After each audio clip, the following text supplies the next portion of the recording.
webinar seri terakhir ini ya, seri 24 ini ya. Iya. Enggak, Pak, enggak. Baik, bismillahirrahmanirrahim. Assalamualaikum warahmatullahi wabarakatuh. Waalaikumsalam. Selamat malam Bapak dan Ibu semua. Semoga semuanya sehat-sehat ya. Amin. Amin. Baik, luar biasa di tengah kesibukan, weekend, Jumat malam. Ini Jumat kan sudah capek bekerja. Malamnya masih mencari ilmu, berkumpul di sini. Kita masuk ke sharing session, tidak terasa ini sudah seri ke-24 yang terakhir sebetulnya dari rangkaian SKKNI MSDM. Saya ingat betul waktu pertama itu, seri pertama terkait uraian jabatan ya Pak Dadang ya. Itu di tanggal 22 Agustus. Ya. Berarti genap sekarang sudah jalan 6 bulan lebih, hampir 7 bulan. 7 bulan, betul. 7 bulan sudah jalan. Jadi sebetulnya saya agak kurang setuju kalau dibilang ini seri terakhir Pak. Jadi kalau SKKNI sih memang terakhir. Ya. Tapi insya Allah mungkin berikut-berikutnya kita bisa mengupas kajian ilmu yang lain, mungkin dari rekan-rekan ada yang bisa sharing. Karena dari beberapa yang sudah kita ikuti kan ada pertanyaan ataupun permintaan bahwa minta tolong dong ada semacam sharing implementasi di perusahaan lain seperti apa best practice-nya gitu ya untuk beberapa model kompetensi yang kita ajarkan. Kan memang kalau SKKNI ya literaturnya seperti apa, yang ada di Permenaker seperti apa itu yang kita sharingkan. Tapi implementasinya kan kita perlu tahu juga ya Pak Dadang ya, teknisnya seperti apa. Baik, rekan-rekan mungkin kita langsung saja bahwa pembicara kali ini masih dari Pak Dadang, sudah kenal semua ya dengan beliau. Sudah lama sekali berkecimpung di dunia manajemen, di SDM, aktivitasnya juga banyak. Insya Allah balance nih antara teori dengan implementasinya kalau Pak Dadang ya, sehingga kita bisa belajar lebih banyak dari Pak Dadang, khususnya sekarang terkait dengan administrasi ya Pak Dadang ya, dari yang ke-24. Ini bicaranya kata kuncinya bagaimana implementasi secara efektif dan efisien. Saya lihat juga kemarin banyak daftar pertanyaan yang bertanya bagaimana sih supaya proses administrasi kita efektif dan efisien. Gitu. Apalagi sekarang eranya sudah nggak banyak lagi kita nyimpen arsip Pak, sudah digitalisasi semua gitu. Ya sudah banyak pakai sistem kan. Kebetulan di sharing sebelumnya kita juga ada ini ya penjelasan terkait dengan sistem. Baik, oke rekan-rekan, karena ini seri terakhir, mohon Bapak dan Ibu bisa menyimak dengan seksama, dengan serius. Dan tadi Pak Hidai minta juga open kamera nih kita sampai akhir. Gitu. Celebration-nya untuk seri terakhir. Untuk daftar absensi nanti akan saya share setelah sesi berakhir, pas tanya jawab, supaya bisa fokus terhadap penyampaian materi yang disampaikan oleh Pak Dadang. Ya. Nanti sebelum proses tanya jawab kita ada seperti biasa photo session terlebih dahulu ya, sebagai kenang-kenangan. Baik, mungkin itu saja pembukaan dari saya sebagai moderator yang diminta bantuan oleh Pak Dadang. Sudah beberapa kali ya Pak, alhamdulillah. Terima kasih Pak. Baik, silakan Pak untuk bisa langsung saja ke penyampaian materi. Baik, makasih Pak Fahmi untuk kesekian kalinya nih berkenan bantu jadi moderator ini ya. Kayaknya berapa kali? 6-7 kali mah ada. Alhamdulillah ya. Rekan-rekan semua, ini adalah untuk konteks SKKNI atau rangkaian SKKNI MSDM 2020. Memang ini seri terakhir ya, seri 24 gitu ya. Jadi isinya adalah mengenai pelayanan administrasi pekerja atau SDM secara efektif efisien ya. Jadi karena memang ini rujukannya adalah SKKNI ya, sesuai dengan keputusan menteri yang berlaku. Jadi memang pakemnya itu yang dipakai gitu ya. Sekalipun ternyata kalau kita lihat dari pertanyaan-pertanyaan rekan-rekan semua, jadi banyak juga yang ekspektasinya tergolong advance gitu ya, tergolong cukup tinggi. Jadi mungkin udah melampaui dari standar SKKNI ya. Kalau rekan-rekan simak kembali sebenarnya SKKNI itu sendiri mengenai kriteria unjuk kerja sebenarnya kan tidak terlalu rumit-rumit amat gitu, sebenarnya sederhana gitu ya. Karena kan tentu ini dimaksudkan untuk bisa diakomodir atau bisa dieksekusi oleh semua kelas perusahaan ya. Sebagaimana kita tahu kan perusahaan itu dari mulai yang kelas kecil, menengah, besar itu tentu masing-masing punya kekuatan dan kelemahan gitu ya. Makin besar, makin bonafit, makin profesional dikelola gitu ya, seperti perusahaan dari teman-teman yang udah kelasnya kelas gede lah, apalagi multinasional seperti yang Pak Hidayat, sebenarnya mungkin udah lebih gitu ya dari apa yang disyaratkan oleh SKKNI gitu ya. Dan sebenarnya versi 2020 ini kalau dibandingkan versi 2014 sebenarnya lebih sederhana ya. Ini sebagai bukti ya bahwa unit kompetensi juga jauh sekali berkurang ya, dari 100 lebih itu menjadi hanya 61 unit kompetensi gitu ya. Kemudian skema ya, sekalipun belum di-approve ya oleh BNSP ya, karena kan konsorsium LSP sendiri mengajukan ada penyederhanaan supaya lebih realistis gitu ya. Jangan sampai begini bahwa uji kompetensinya ketinggian gitu ya. Mungkin nggak akan ada yang lulus gitu kan, problemnya di situ ya. Cuma memang sekarang itu kalau kebetulan ya saya dengan Ibu Banowati dengan Disnaker Kabupaten Bandung kan memfasilitasi, sudah jalan satu angkatan, alhamdulillah lulus semua, udah kompeten, tinggal nunggu keputusan akhir dari BNSP. Jadi kami kemarin itu ternyata LSP yang dipakai itu masih memakai rujukannya 2014 gitu. Nah, 2014. Kemudian skema atau kisi-kisinya juga masih kompetensinya masih banyak gitu. Kebetulan untuk level manager, ya. Makanya saya kemudian ya banyak ngerombak kembali ini selain presentasinya kemarin untuk BIMTEK-nya itu untuk rekan-rekan yang mau uji kompetensi itu. Jadi ya mundur lagi gitu ya ke 2014 gitu ya. Dan ya sebenarnya menurut hemat saya 2014 dan skema lama itu sebenarnya lebih complicated gitu ya dibandingkan dengan yang nanti insya Allah digunakan dengan skema yang baru ya. Kalau bocoran dari Ibu Bano kan untuk level HR manager itu pun yang diujikan itu bukan 31 kompetensi gitu ya, tapi cuma 15 untuk HR manager itu ya. Jadi beberapa mungkin di kisi-kisinya disederhanakan gitu ya. Ya kita tunggu saja gitu. Tapi kan kalau kita udah belajar semua kan gitu ya. Jadi kalau yang ada yang kelewat ya tinggal lihat di YouTube begitu ya, materinya ada di Google Drive saya, bisa diunduh gitu ya. Kalau ada yang mau ditanyakan kan anytime kan kita bisa konsultasi, bisa diskusi di grup kita gitu ya. Jadi jangan khawatir kehilangan jejak gitu ya. Kita kan masih terus bisa berdiskusi, berkomunikasi satu sama lain ya. Nah rekan-rekan semua, materi hari ini tuh sebenarnya kalau untuk skema manajer tuh nggak diujikan. Karena ini levelnya administrasi. Jadi ini akan diujikannya adalah justru untuk level di bawah kita, ya, yaitu level staff, ya. Jadi kalau rekan-rekan lihat materi yang saya mau share ini kan, ya sebenarnya itu simple. Itu adalah anggota tim kita yang sehari-hari mengerjakan proses administrasi, ya, seperti itu, gitu ya. Maka nggak diujikan di level atau di skema manajer. Yang kemarin pun, yang waktu saya fasilitasi BIMTEK itu, kisi-kisinya yang muncul hanya sistem informasi. Justru materi yang kemarin gitu, yang diminta portofolionya, yang dengan Pak Sabta itu ya. Dan itu pun sebenarnya permintaannya sederhana, ya. Hanya diminta bukti screenshot aja. Misalnya nih kita punya HRIS, misalnya payroll atau database karyawan gitu kan, cuma screenshot aja. Dan adalah SOP apa gitu yang kaitan dengan itu ya. Paling juga kan kita perlihatkan kepada penguji dan kita ceritakan prosesnya seperti apa. Sederhana gitu ya. Kalau saya justru untuk level manager itu yang khawatir gitu ya. Karena mungkin untuk aspek strategik itu banyak yang belum terdokumentasikan. Ya. Atau dalam meeting-meeting strategik itu risalahnya nggak tahu siapa yang bikin gitu ya. Apalagi kalau orang HR-nya belum diajak, gitu kan bingung juga gitu ya. Seperti misalnya gini mengenai rumusan kebijakan SDM untuk jangka pendek, jangka panjang, itu kan memang itu sistemnya kerjaan orang-orang level tinggi gitu ya. Para petinggi gitu, para endoro, para bangsawan gitu ya. Nah kita kalau belum masuk pada lingkaran itu kan berarti portofolio kita mungkin masih kurang gitu ya. Demikian aja sebagai informasi awal. Jadi hari ini sebenarnya saya lebih melihatnya adalah pelengkap saja ya untuk SKKNI. Jadi karena lebih penekanannya kepada aspek administratif.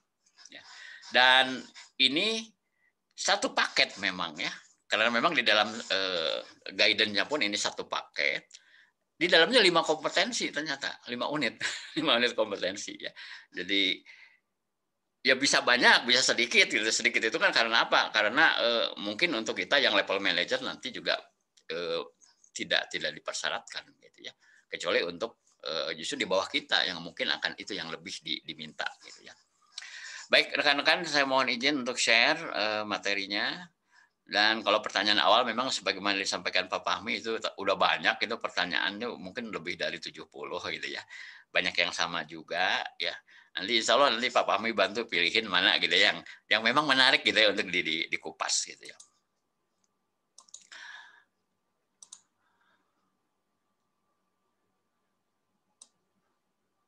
Oke, sudah kelihatankah ini?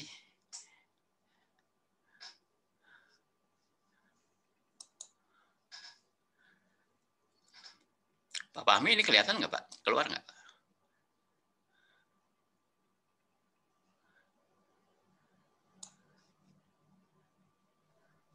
Kelihatan. Ada ya, kayak.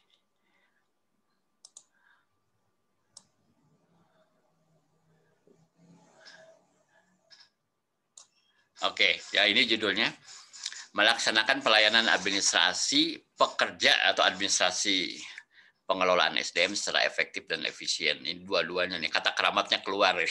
Saya pernah menyampaikan kalau kita ngomong tentang manajemen, tentang bisnis, ini dua kata keramatnya keluar. Nih. Efektif, efisien. Itu ya selalu muncul dua kata-kata ini. Ya. Jadi ini urutan unit kompetensinya, sebagaimana saya katakan tadi, ini 5 unit. Jadi ini dari nomor urut 57, ini sampai nomor urut 61 yang terakhir. Ini. Ya, jadi ini adalah 5 unit kompetensi. Tapi lingkupnya dalam administrasi. Nah, learning objektif dan ruang lingkup sekaligus saya kira ya ini. Pertama adalah melakukan administrasi pengupahan, jadi ini bicara payroll sebenarnya. Ya. Kemudian yang kedua melakukan administrasi jaminan sosial. Jadi ini persoalannya BPJS sebenarnya ya, BPJS Ketenagakerjaan dan BPJS Kesehatan. Gitu ya. Kemudian melakukan administrasi penerapan kebijakan MSDM. Jadi kalau perusahaan sudah menerapkan kebijakan-kebijakan, administrasinya bagaimana gitu. Untuk administrasi itu kan saya memahaminya kalau secara simpel adalah ketatausahaannya gitu ya. Urusan tulis menulis, catat mencatat itu ya, pelaporan gitu ya, pengarsipannya seputar itu sebenarnya. Kemudian yang keempat adalah menyiapkan data penyusunan anggaran tahunan SDM ya, budget ya.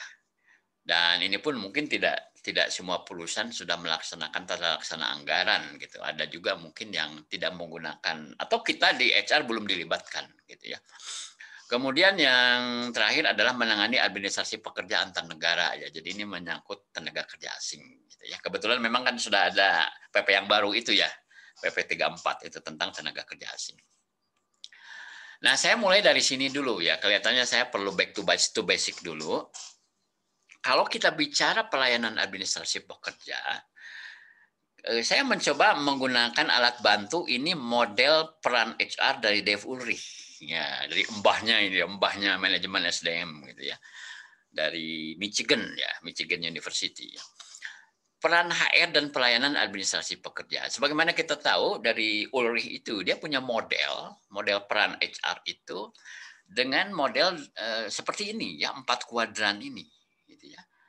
Nah, sebenarnya kan ini panah ini yang kalau yang vertikal ya, yang atas itu maknanya strategik ya. Yang atas ini ya, strategik, yang garis vertikal. Yang bawah itu operasional atau teknis ya. Jadi ini dua kutub gitu ya. Yang atas itu adalah strategik, yang bawah adalah teknis ya, operasional. Kemudian kiri kanan ini yang panah horizontal ini ya. Kiri itu adalah proses, ya, menyangkut proses. Sedangkan yang kanan ini menyangkut people atau orang, ya. Sehingga kemudian muncullah ada 4 peran pokok ya, dari kita sebagai pengelola SDM di organisasi, ya. Nah, yang pertama adalah strategic partner. Ya, strategic partner adalah proses tapi strategik. Ya, proses tapi strategik. Di sini dikatakan adalah membantu untuk memastikan kesuksesan strategi bisnis dengan meng-align atau menggabungkan antara HR dan strategi bisnis. Gitu. Ini peran kita sebagai mitra strategik. Ya. Kemudian yang kedua, ini kanan atas, sebagai agen perubahan. Ya. Jadi ini strategik tapi menyangkut people, menyangkut orang. Gitu ya. Di sini dikatakan adalah mengelola transformasi dan perubahan, kemudian memastikan kapasitas untuk berubah. Nah, ini tataran inilah berarti yang di kanan, kiri, di atas kiri kanan ini aspek strategiknya. Sedangkan yang bawah ini, di bawah itu kan tadi disebut teknis operasional. Teknis operasional tapi menyangkut proses, itulah administrative expert atau pakar administrasi. Ya. Nah, di sini secara singkat dikatakan membangun infrastruktur yang efisien. Ya. Dan terakhir ini kanan bawah.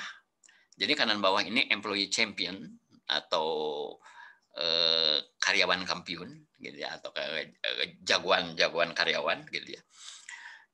Ini kaitan dengan people tetapi operasional, teknis, ya. Jadi di sini dikatakan adalah mendengarkan dan menanggapi karyawan, ya. Jadi mungkin juga kaitannya dengan employee relation, gitu ya. Hubungan industrial ada di sini. Ya. Kemudian increasing employee commitment and capability. Jadi bagaimana meningkatkan komitmen dan kapabilitas dari karyawan.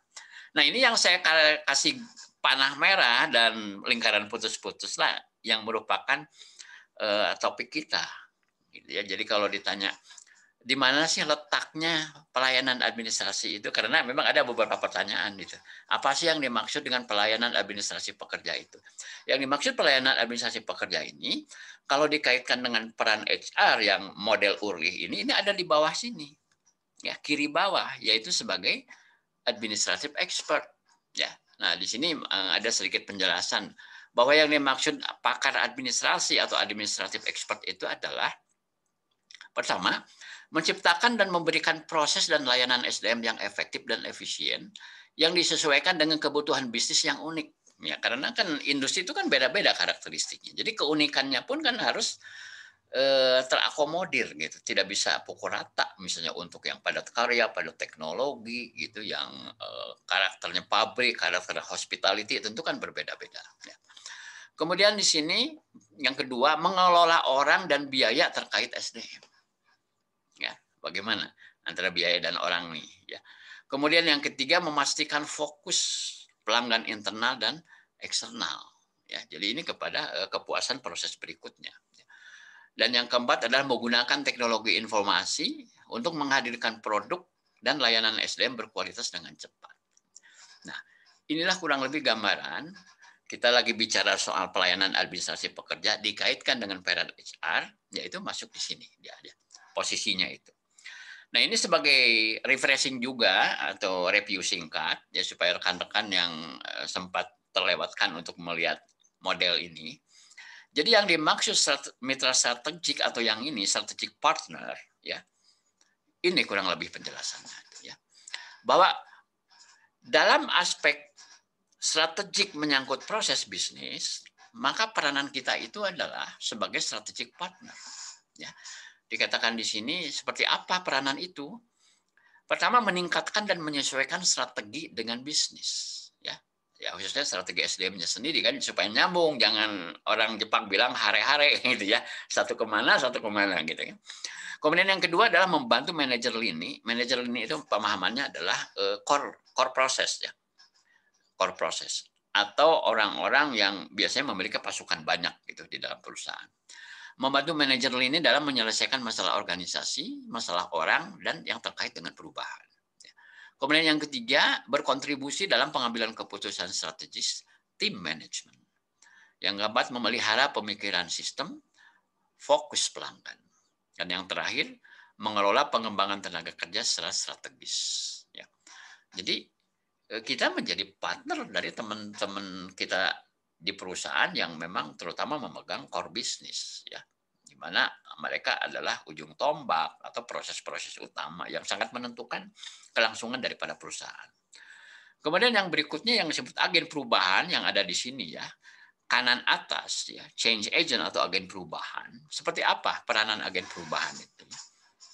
Sebagai agen perubahan, maka peranan-peranan itu diantaranya adalah memahami budaya organisasi dan apa yang nyata dan tidak nyata. Ya kayak gunung es lah gitu ya, iceberg kan, yang di atas laut itu yang kelihatan, tapi yang di bawah laut yang hidden itu pun memang tidak kasat mata tapi berpengaruh gitu ya.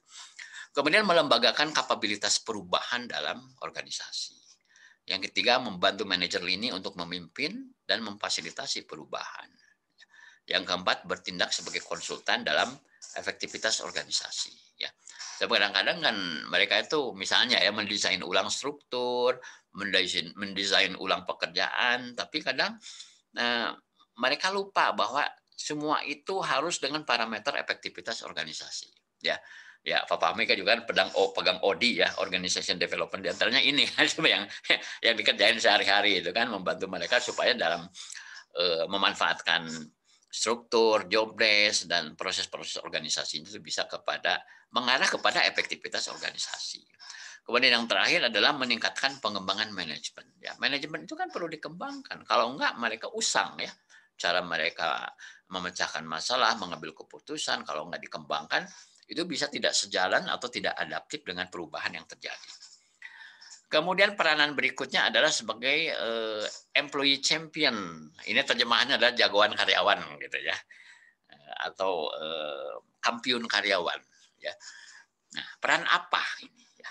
Ini yang kampiun karyawan itu kan yang sebelah kanan bawah ini yang ini ya, employee champion ini. Jadi menyangkut people tetapi operasional itu sifatnya itu. Nah, jagoan karyawan itu peranannya adalah mengubah strategi dan membantu menerapkan tindakan yang meningkatkan kontribusi sumber daya manusia. Jadi bagaimana caranya supaya orang-orang kita itu bisa memberi kontribusi yang semaksimal mungkin, sebaik mungkin untuk organisasi. Kemudian membantu komitmen tenaga kerja. Ya, atau katakanlah kalau istilah modern itu apa? Engagement gitu ya. Engagementnya bagaimana kita bangun.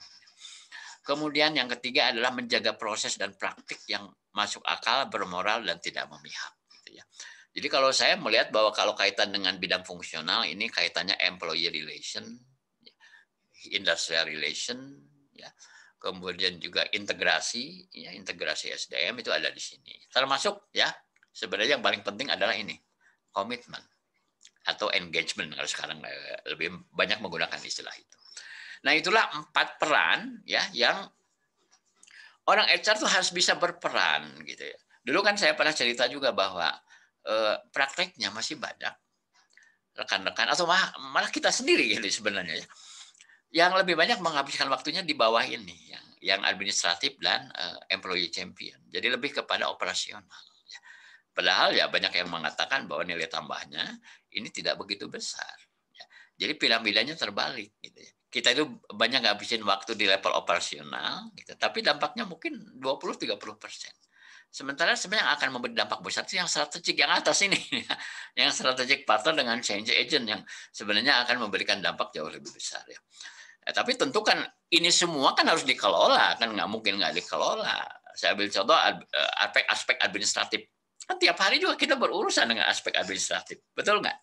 Dari mulai kita masuk scan jari ya, atau ya kalau mau masih pakai kartu ketokan gitu sudah mulai kan, itu sudah aspek administratif sebenarnya ya. Sampai kemudian misalnya tiap bulan kita dapat slip gaji, kemudian uangnya masuk ke rekening kita, ya itu kan adalah proses administratif.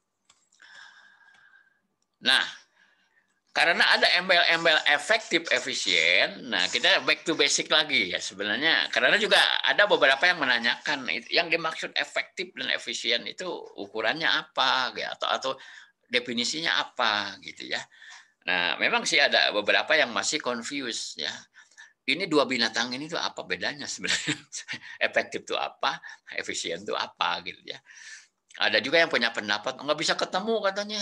Kalau mau efektif, kalau mau efisien gitu ya.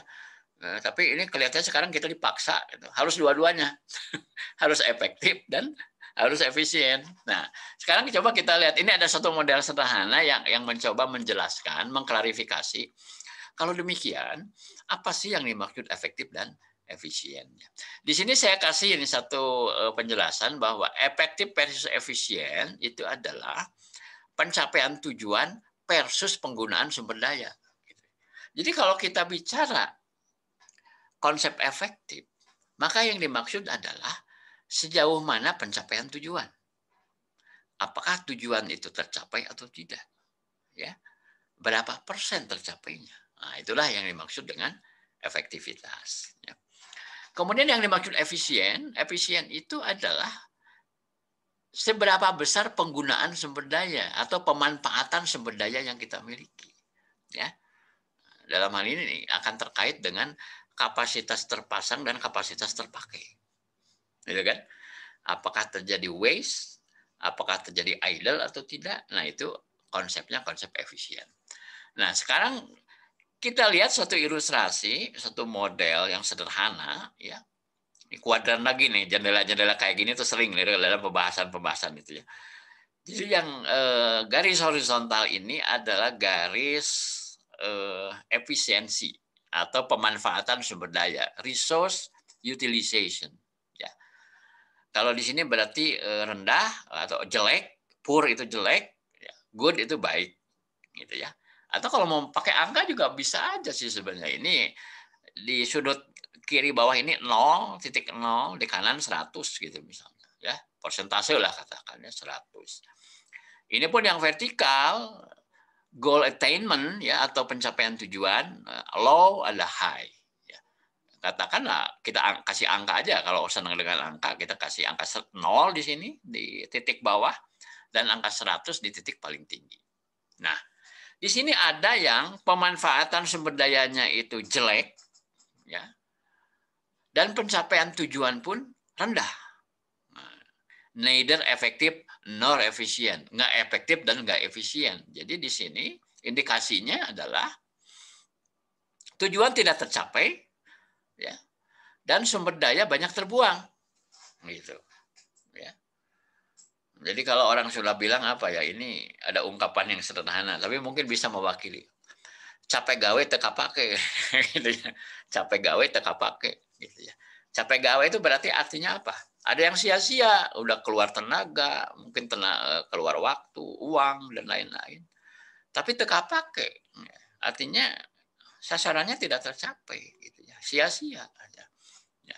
Kondisi inilah kondisi yang benar-benar harus dihindari gitu. Kalau banyak sekali di perusahaan proses-proses tertentu itu ada di wilayah ini, hati-hati saja itu bisa menggerogoti perusahaan gitu ya. Nah, kemudian kita lihat yang sebelah kanan bawah ini ya. Kanan bawah ini penggunaan sumber dayanya baik, good. Tetapi pencapaian tujuan atau goal attainment-nya low atau rendah. Jadi di sini disebutnya apa? Not effective but efficient. Aneh juga ya. Tidak efektif tetapi efisien. Ya. Tujuan tidak tercapai tetapi tidak ada sumber daya yang terbuang. Jadi masih bisa dimanfaatkan tapi tujuannya tidak tercapai gitu ya. Nah, apa ya contohnya ini? Ya, mungkin dalam persentase bisa saja disebut begini, target 100 tapi tercapai cuma 60 gitu. Atau 70. Ya berarti kan target 100-nya tidak tercapai gitu kan. Tetapi sumber dayanya irit gitu. Sumber dayanya irit. Kayak sekarang mungkin ya, tes COVID. Nah, Anda boleh pilih tes COVID. Mau pakai apa? Sebelum ada Genose yang harganya murah itu yang ditemukan oleh tim dari UGM itu kan kita punya 3. Gitu. Satu adalah tes antibody, rapid test, yang murah mungkin 100.000 lah ya. Tapi kan ya, itu hanya memberitahu ke kita itu reaktif atau tidak reaktif kan begitu. Ya. Murah gitu. Tapi tidak efektif untuk menentukan orang ini kena COVID atau tidak kan begitu. Ya kan? Jadi tes antibody yang harganya paling murah ya 100.000 itu hanya memberitahu orang ini reaktif atau tidak. Ya. Kalau reaktif ya biasanya harus dilanjut ke antigen, bisa naik satu level, ya, swab antigen. Berapa sekarang ya? 250.000 kalau nggak salah, ya harganya. Nah, baru kita tahu benar nggak dia kena COVID gitu, ya. Nah, jadi yang tengah ini antigen, ya, 250.000, tapi bisa juga sih ada yang hasilnya katanya positif. Tapi setelah karena dia agak ragu dicek lagi, ya saya mengalami sendiri gitu ya. Mau kasih BIMTEK itu harus ada surat keterangan negatif COVID gitu ya. Di satu rumah sakit dekat rumah saya ini. Hasilnya apa? Ini samar-samar katanya. Mau konsul dulu sama dokter ya, saya tungguin gitu. Tapi akhirnya kemudian hasil samar-samar itu disimpulkannya adalah positif saya COVID gitu. Padahal saya ditungguin besok harus kasih BIMTEK. Ya menghabiskan penasaran aja, saya ganti aja ke rumah sakit lain yang lebih besar, yang lebih bonafit. Langsung minta dua-duanya. Antigen tes lagi dan sekaligus PCR gitu. Ya. PCR kan itu yang paling mahal sekarang itu ya, 900.000 gitu ya. Saya tunggu besok keluar hasil. Ternyata negatif dua-duanya. Ini satu contoh aja lah. Jadi untuk suatu tujuan, misalnya tujuannya pengen tahu orang ini kena COVID apa enggak. Sekarang pertanyaannya ngabisin duit berapa kan gitu. Ya, ngabisin duit berapa. Nah, sekarang dengan munculnya Genose yang saya dengar cuma Rp20.000 ya. Itu yang cuma ditiup itu ya. Itu yang saya baca beritanya adalah tingkat akurasinya lebih dari PCR gitu ya. Oh, berarti kan hebat banget itu. Hebat banget ya. Jadi mungkin kalau disebut posisinya di mana, dia bisa di sini posisinya, ya. Posisinya efektif dan efisien gitu, dengan biaya yang jauh lebih murah, tapi akurasinya tinggi, ya, dan sangat akurat. Apakah yang bersangkutan terkena COVID atau tidak? Nah, itu contoh aja sih sebenarnya. Nah, kita lihat yang sebelah kiri atas. Kiri atas ini pencapaian tujuannya tinggi, tercapai tinggi. Tetapi penggunaan sumber dayanya jelek. Di sini disebutnya efektif but not efficient. Ya. Tujuan tercapai tetapi banyak sumber daya yang terbuang. Ya. Pengertian sumber daya yang terbuang itu katakanlah biayanya mahal begitu ya, tidak hemat begitu ya. Atau ada yang kemudian idle gitu misalnya. Ya. Kalau saya membandingkan sekarang misalnya kaitan dengan pemeriksaan COVID ya. Ya mungkin PCR test itu ada di sini gitu. PCR test itu ya mungkin ada di sini ya. Nah yang terakhir yang ini efektif and efficient, dua-duanya dapat tuh ya. Jadi pemanfaatan sumber dayanya tuh baik dan pencapaian tujuannya tinggi ya. Dikatakan di sini goalnya tercapai tetapi tidak ada resources yang terbuang, tidak ada resources yang sia-sia. Inilah yang disebut high productivity. Jadi memang ini kalau efektif efisien itu dikaitkan dengan konsep produktivitas, maka dikatakan bahwa kalau kita ngomong efisien itu orientasinya input, sumber daya yang dipakai, gitu, sejauh mana inputnya. Gitu, ya.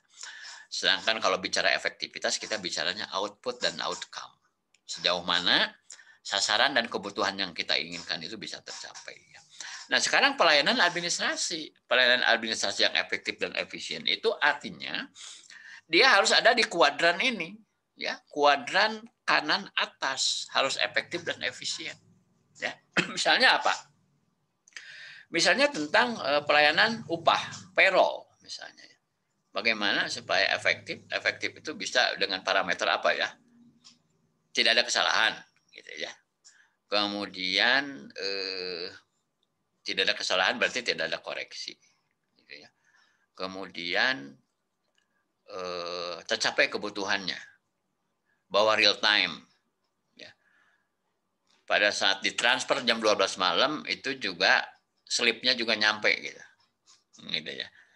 Jadi karyawan tuh bangun tidur itu udah terima slip dan udah cek dia punya mobile banking udah masuk, udah akur. Ya. Nggak harus nunggu. Kebayangkan kalau misalnya ya nunggu slipnya 3 hari lagi baru dapat slip upah, gitu ya. Duitnya udah masuk duluan gitu ya, misalnya gitu ya. Kemudian efisien itu ya kita menggunakan sistem informasi dan perangkat seperti apa, gitu ya. Nah, Jadi ini yang menjadi tantangan itu. Itu kalau contohnya misalnya pengupahan. Ya. Oke, kita sekarang masuk ke yang pertama ya, pengupahan ya, bagian 1 ini. Kalau bicara administrasi pengupahan, ya biasa kita sebut sehari-hari payroll gitu ya. Nah, big picture atau kriteria unjuk kerja yang kita bisa lihat di SKKNI itu terdiri dari 5 step gitu, atau 5 unjuk kerja. Gitu ya. Dan saya kira ini simple sebenarnya. Jadi kalau dalam melakukan administrasi pengupahan, menurut versi SKKNI MSDM 2020 itu, step pertama adalah ketentuan dan prosedur kerja tentang pengupahan tuh diidentifikasi. Jadi kalau kita mau ngurus pengupahan karyawan itu, kita harus mengidentifikasi atau mengenali prosedur kerja yang dibutuhkan tuh apa saja. Ya. Katakanlah dari mulai kita memastikan yang bersangkutan hadir atau tidak, lembur atau tidak, atau kalau sistemnya berbasis hasil kerja, kan berarti kita bicara tentang pendataan hasil kerja, gitu kan. Nah, semua itu kan harus kita identifikasi. Step kedua, ketentuan dan prosedur kerja administrasi pengupahan dikompilasi. Dikompilasi itu artinya dikumpulkan, dihimpun, gitu ya. Kadang-kadang kan kita karena ya belum kepikir bahwa semuanya harus diintegrasikan, dikompilasi. Aturan main pengupahan itu kadang masih tercecer gitu ya. Tercecer. Ya. Mungkin dalam berbagai bentuk pengumuman dan memo-memo gitu ya. Jadi kayak puzzle jadinya. Tercecer. Kita harus menghimpunnya menjadi satu bangunan utuh ya, yang namanya kebijakan, prosedur, syarat dan ketentuan dari proses pengupahan gitu ya. Kita kompilasi. Ya. Kalau saya memang kebetulan mengalami beberapa kali itu proses ini gitu ya. Dari mulai yang dikerjakan sendiri, kemudian dibantu konsultan dari luar, ya. Setelah itu kemudian melakukan sekali lagi. Jadi saya sendiri kalau untuk proses ini tuh mengalami tidak kurang dari 3 kali gitu proses ini tuh ya. Mengkolek, mengkompilasi sampai kepada trial ya. Sistem lama, sistem baru, bareng dulu, kemudian udah yakin yang baru itu oke, yang lama baru dilepas gitu ya. Nah, yang ketiga, upah dihitung sesuai dengan ketentuan yang berlaku di organisasi. Ya. Ya, ketentuan yang berlaku di organisasi. Yang kadang-kadang begini, yang berlaku di organisasi bisa saja beda dengan regulasi standar. Bisa saja, gitu ya. Ya, misalnya tentang upah lembur, tentang misalnya kebijakan tentang no work no pay misalnya, kan bisa saja ya, ada yang nggak sesuai gitu. Kemudian step keempat, pembayaran upah pekerja dilakukan secara akurat dan tepat waktu sesuai ketentuan yang berlaku gitu ya. Misalnya closing tanggal 16 ya. Bayarannya transfer gaji tanggal 25, jadi ada waktu 9 hari atau 10 hari kalender gitu misalnya ya. Nah, itu harus akurat, harus on time, periodenya tertentu ya. Kemudian yang kelima, nah ini yang terakhir, bukti-bukti dan dokumen pelaksanaan pembayaran upah pekerja didokumentasikan ya. Jadi ini kan menyangkut bagaimana ini bisa semuanya terekam dengan baik ya. Soalnya kadang-kadang juga kita sewaktu-waktu butuh juga gitu. Kadang misalnya gini, ada karyawan tiba-tiba datang komplain merasa bahwa ada pembayaran upah yang kurang ya, maka arsip inilah yang akan membantu kita menyelesaikan ya. Ini kayaknya ada coretannya, mungkin saya keluar dulu ya.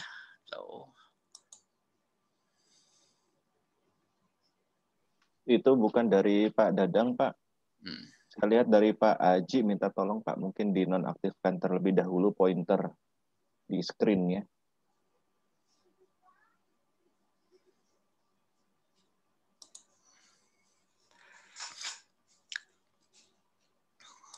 Oke, silakan masuk lagi Pak Dadang. Ya.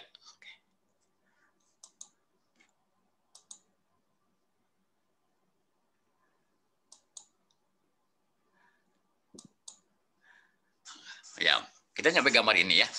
Jadi inilah kriteria unjuk kerja yang dari perspektif lain saya melihatnya ini adalah alur ya, alur dari proses pengupahan secara umum ya, terdiri dari 5 step seperti ini. Jadi sebenarnya sederhana sekali ya. Jadi kata kuncinya di sini adalah ya kita harus punya SOP tentang pengupahan, ya kemudian pelaksanaannya dilaksanakan secara konsisten dan konsekuen.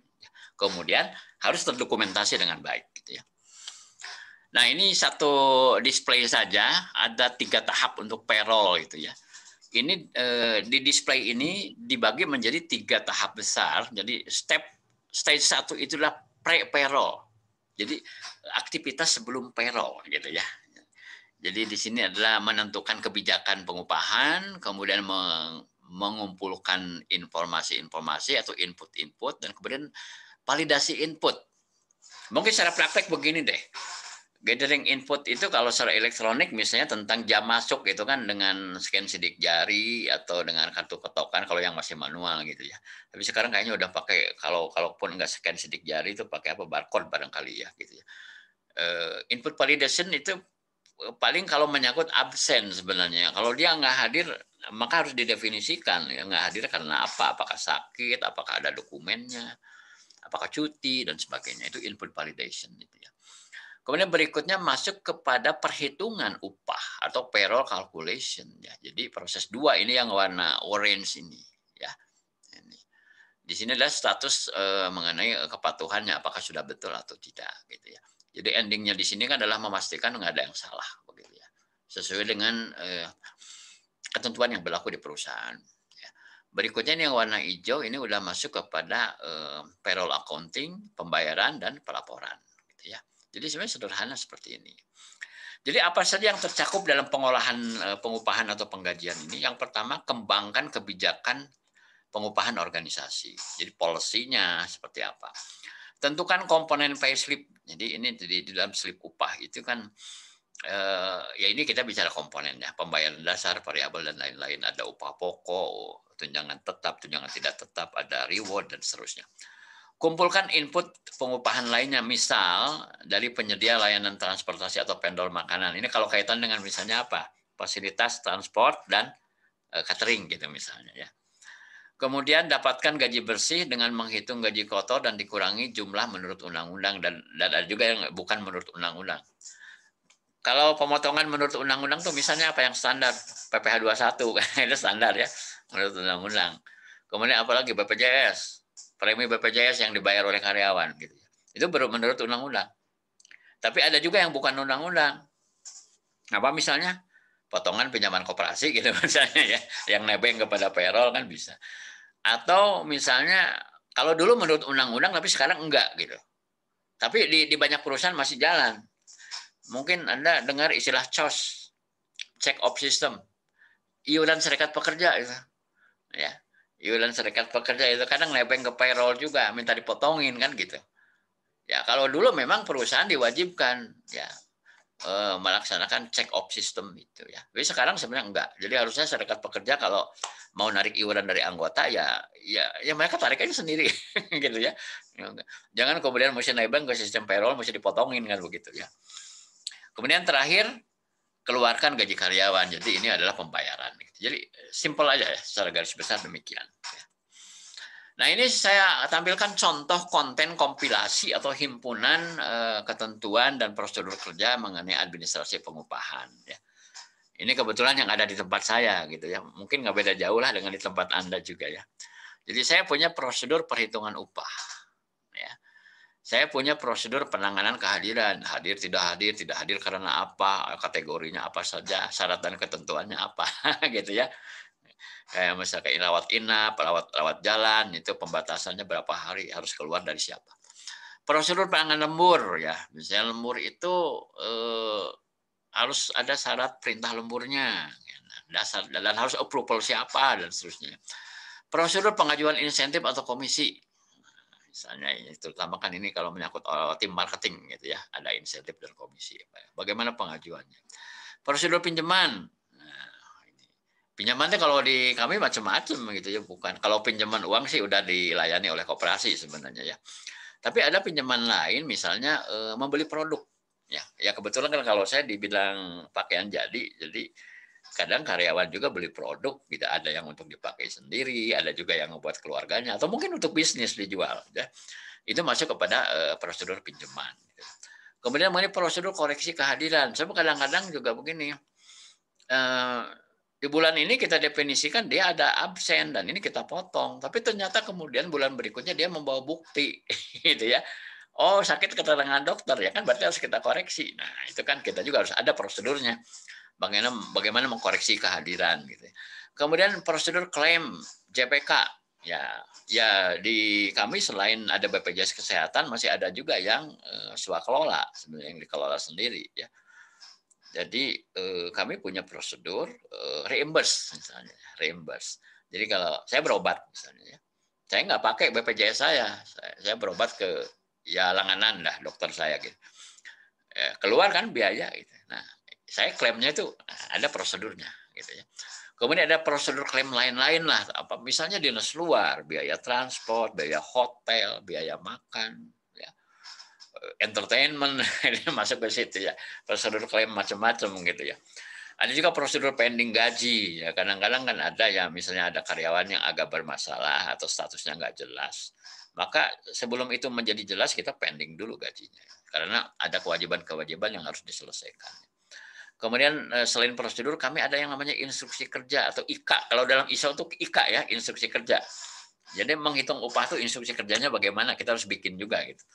Kemudian ada instruksi kerja pending gaji. Ya, jadi di hierarki di tempat kami kalau bicara kompilasi misalnya, itu yang paling tinggi itu adalah manual policy. Manual policy itu hierarki paling tinggi. Di bawahnya adalah prosedur. Ya, prosedur, tapi kadang juga disebutnya SOP kayak gitu ya. Dan di bawahnya lagi adalah ketentuan. Ada prosedur, ada ketentuan. Kemudian yang paling teknis adalah instruksi kerja. Kalau instruksi kerja kan sangat teknis kan, sampai kepada misalnya step-stepnya karyawan kita atau staf kita melakukan proses administrasi pengupahan itu harus bagaimana. Jadi kurang lebih inilah gambarannya, terutama bagi teman-teman yang mungkin belum masuk kepada aspek pengupahan, kurang lebih gambarannya kurang lebih seperti ini. Ya. Itu tentang pengupahan. Sekarang kita masuk ke bagian 2, yaitu melakukan administrasi jaminan sosial. Jaminan sosial itu kalau di Indonesia tiada lain tiada bukan kan cuma 2, yaitu BPJS Ketenagakerjaan yang ini. Kalau dulu kan jam sostek aja udah ya, ada jam sostek paket A, paket B kalau dulu ya. Tapi sekarang kan BPJS Ketenagakerjaan. Ya. Tapi sekarang kayaknya BPJS Ketenagakerjaan pengen disebutnya panggil kami BP Jam Sostek gitu ya, ada sebutan baru ya. Karena kadang-kadang dia tuh suka apa ya dikomplain padahal sebenarnya mereka tuh komplainnya ke kesehatan bukan kepada ketenagakerjaan ya. Jadi kalau mau jujur sih memang ini yang lebih banyak dikomplain itu BPJS Kesehatan sebenarnya daripada BPJS Ketenagakerjaan ya. Nah, satu lagi adalah BPJS Kesehatan ya. Jadi ya 2 ini ya yang ada di negara kita. Jadi Sabang sampai Merauke ini kan masuk di dalam hal yang wajib untuk diberikan gitu kepada karyawan. Nah, gambar besarnya seperti apa ya kriteria unjuk kerja sesuai standar SKKNI ini dalam rangka melakukan administrasi jaminan sosial. Jadi ini ada ya seluruhnya ini adalah 6 step gitu, tapi ini masing-masing terdiri dari 2 kelompok jadinya ya. Yang pertama, ketentuan dan aturan tentang kepesertaan dan manfaat program jaminan sosial itu dipahami dengan seksama. Ya dalam hal ini terutama ya saya kira orang HR lah khususnya yang menangani bidang ini kan harus paham dulu ya mengenai ketentuan dan aturan tentang kepesertaan dan manfaat. Ya. Kemudian yang kedua, pendaftaran kepesertaan program jaminan sosial dilaksanakan dengan melengkapi data perusahaan, data pekerja, dan upah pekerja sesuai ketentuan. Yang ketiga, kartu kepesertaan anggota jaminan sosial dari badan penyelenggara dibagikan kepada pekerja. Ya kalau nggak dibagikan nanti susah kalau ada keperluannya. Nah ini sampai kepada kepesertaannya dibagikan kartunya. Ya. Kemudian yang bawah, step pertama adalah pembayaran iuran program jaminan sosial dilakukan sesuai ketentuan yang berlaku. Ya. Kalau nggak salah tanggal 15 itu ya, deadline-nya itu ya, harus bayar gitu ya. Kemudian yang kedua, penerimaan manfaat program jaminan sosial dipastikan sampai kepada peserta atau ahli waris yang berhak. Ini kalau terjadi satu klaim misalnya ya. Ya sebagai contoh misalnya klaim tentang jaminan kematian misalnya, klaim tentang jaminan hari tua, ya. Klaim tentang jaminan kecelakaan kerja misalnya. Ya kalau kecelakaan kerja kan kita handle dulu sama perusahaan kan. Terus kita bikin laporan-laporan segala macam. Ya, baru kalau sudah tuntas ada keterangan dari rumah sakit, dokter, baru kita klaim ya. Jadi sebenarnya sistemnya reimburse. Ya, cuma perusahaan harus nalangin dulu kan gitu ya, tanganin dulu sama perusahaan. Kemudian yang ketiga ini adalah pelaksanaan administrasi jaminan sosial didokumentasikan. Jadi segala macam lah. Jadi ada formulir 1A, formulir 1B, karyawan keluar, karyawan masuk, kemudian bukti-bukti pembayaran dan sebagainya ini harus kita dokumentasikan. Sebab ini pasti diperlukan ya, suatu waktu datang audit kan. Kalau dulu kan pegawai pengawas itu yang memeriksa. Sekarang itu yang memeriksa itu bisa dua-duanya. Pegawai pengawas Depnaker atau Disnakernya datang memeriksa, tapi juga dari badan penyelenggara jaminan sosial pun datang memeriksa gitu. Jadi kita bisa kedatangan tamu 3 gitu ya. Disnaker, pegawai pengawas, kemudian pemeriksa dari BPJS Ketenagakerjaan dan juga pemeriksa dari BPJS Kesehatan. Kalau yang kita alami di Bandung sini kan kalau kesehatan itu kita diundang, disuruh datang ke Jalan Suci itu. Jadi auditnya itu kita yang datang ke sana. Ya, nanti ditanya-tanya di sana itu mengenai progres ya dari kepesertaan dan lain-lain. Ini big picture-nya seperti ini ya. Jadi sebenarnya kalau ini kebanyakan sih ini tinggal baca aja sebenarnya.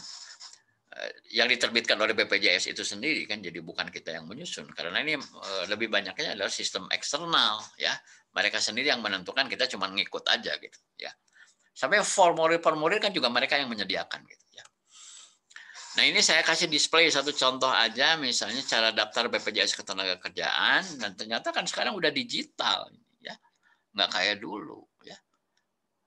Saya aja yuk ikutan yang individu gitu ya, pakai aplikasi gitu, Android gitu, jalan gitu ya, bisa jalan. Jadi ada juga kan BPJS Ketenagakerjaan yang individu itu ya, selain yang korporasi ya. Ini cara daftar BPJS Ketenagakerjaan. Kemudian yang sebelah kanan yang warna hijau adalah BPJS untuk peserta kesehatan ini ya, untuk yang kesehatan.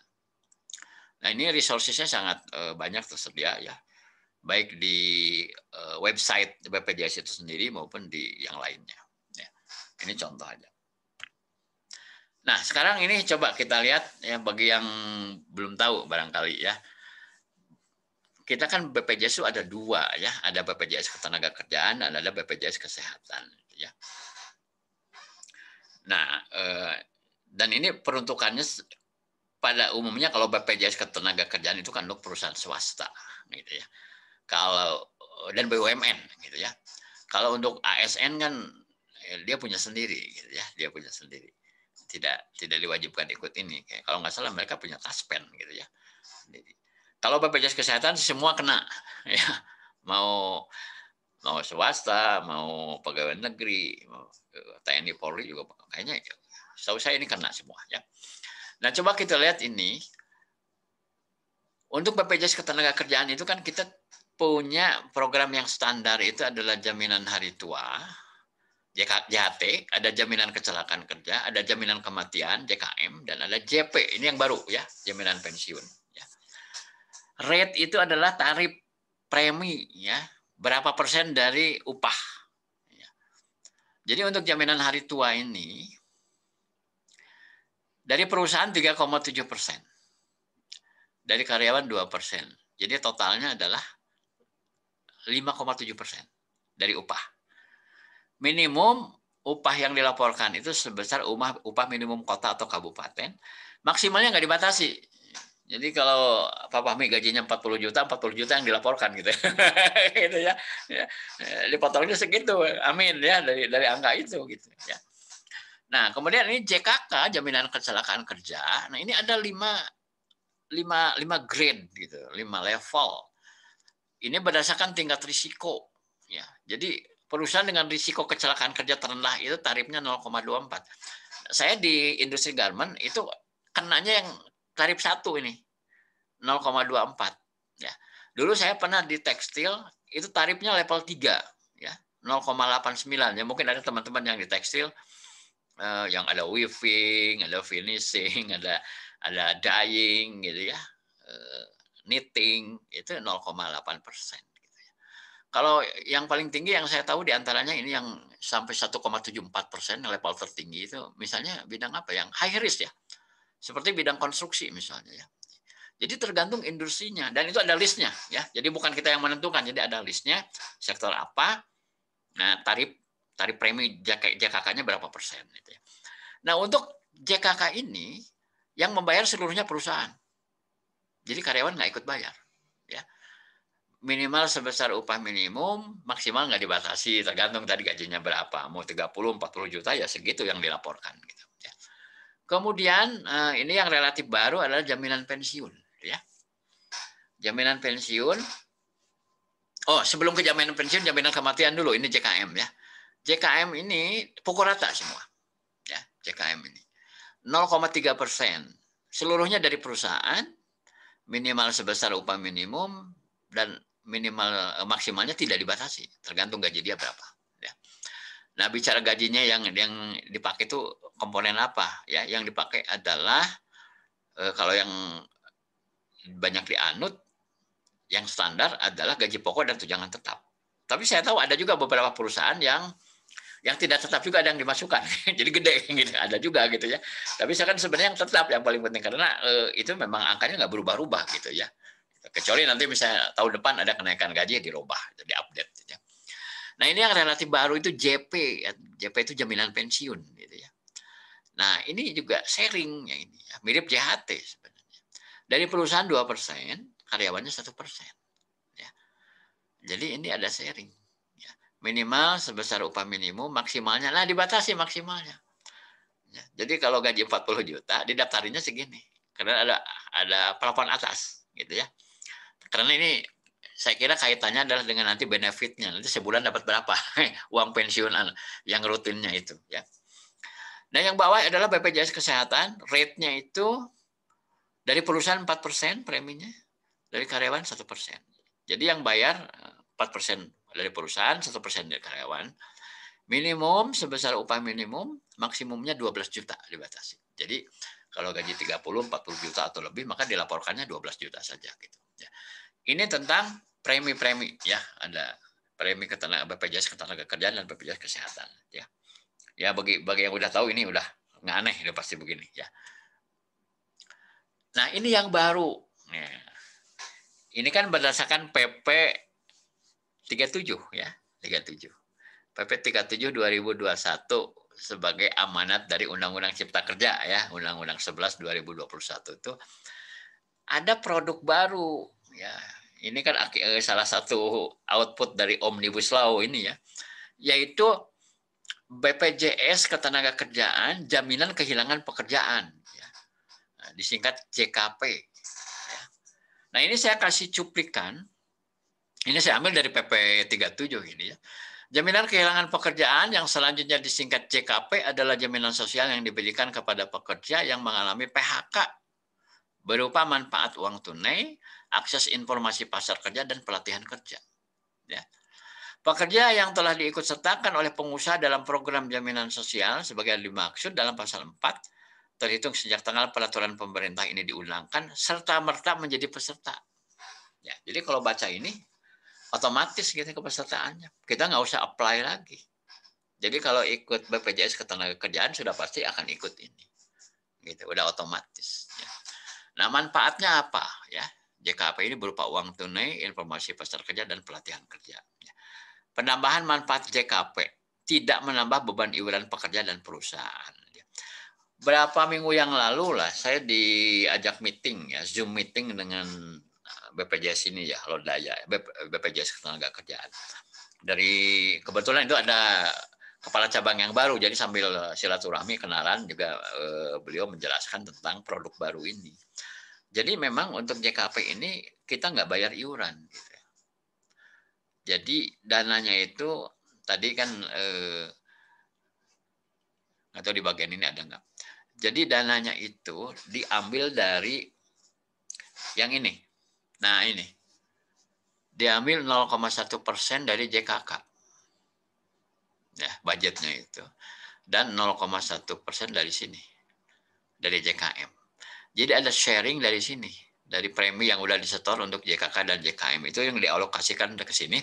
Selain juga ada yang dari pemerintah. Gitu ya. Jadi sebagai suntikan tambahan budget untuk supaya ini bisa berjalan. Gitu ya. Jadi inilah produk baru gitu ya, dan ya saya kira ini nilai tambah lah yang diperoleh oleh pekerja ya, karena kan kalau kita lihat secara overall ya dari Undang-Undang Cipta Kerja itu kan ada yang plus ada yang minus gitu ya.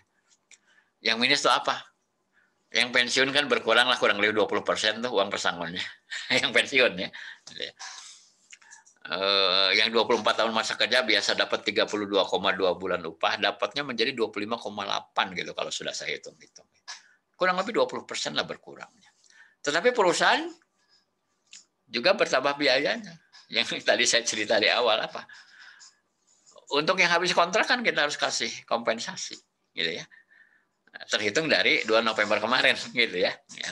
Kalau sekarang misalnya nih menjelang Lebaran ada yang habis kontrak ya, maka kita mesti hitung itu dari November itu berapa bulan. Ya kalau 6 bulan berarti 6/12 kali gaji dia berapa. Ya.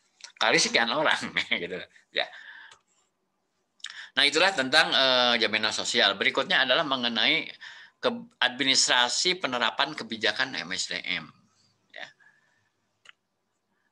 Big picture-nya atau prosesnya seperti apa?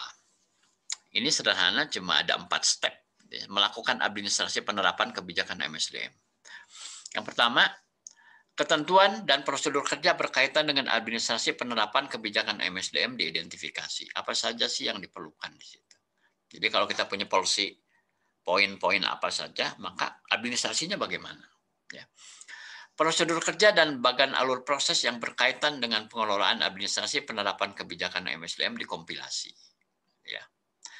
Bagi perusahaan yang menerapkan ISO 9000 misalnya, kemudian yang memang diwajibkan oleh buyer untuk memenuhi satu standar compliance tertentu, nah itu banyak terkait dengan ini.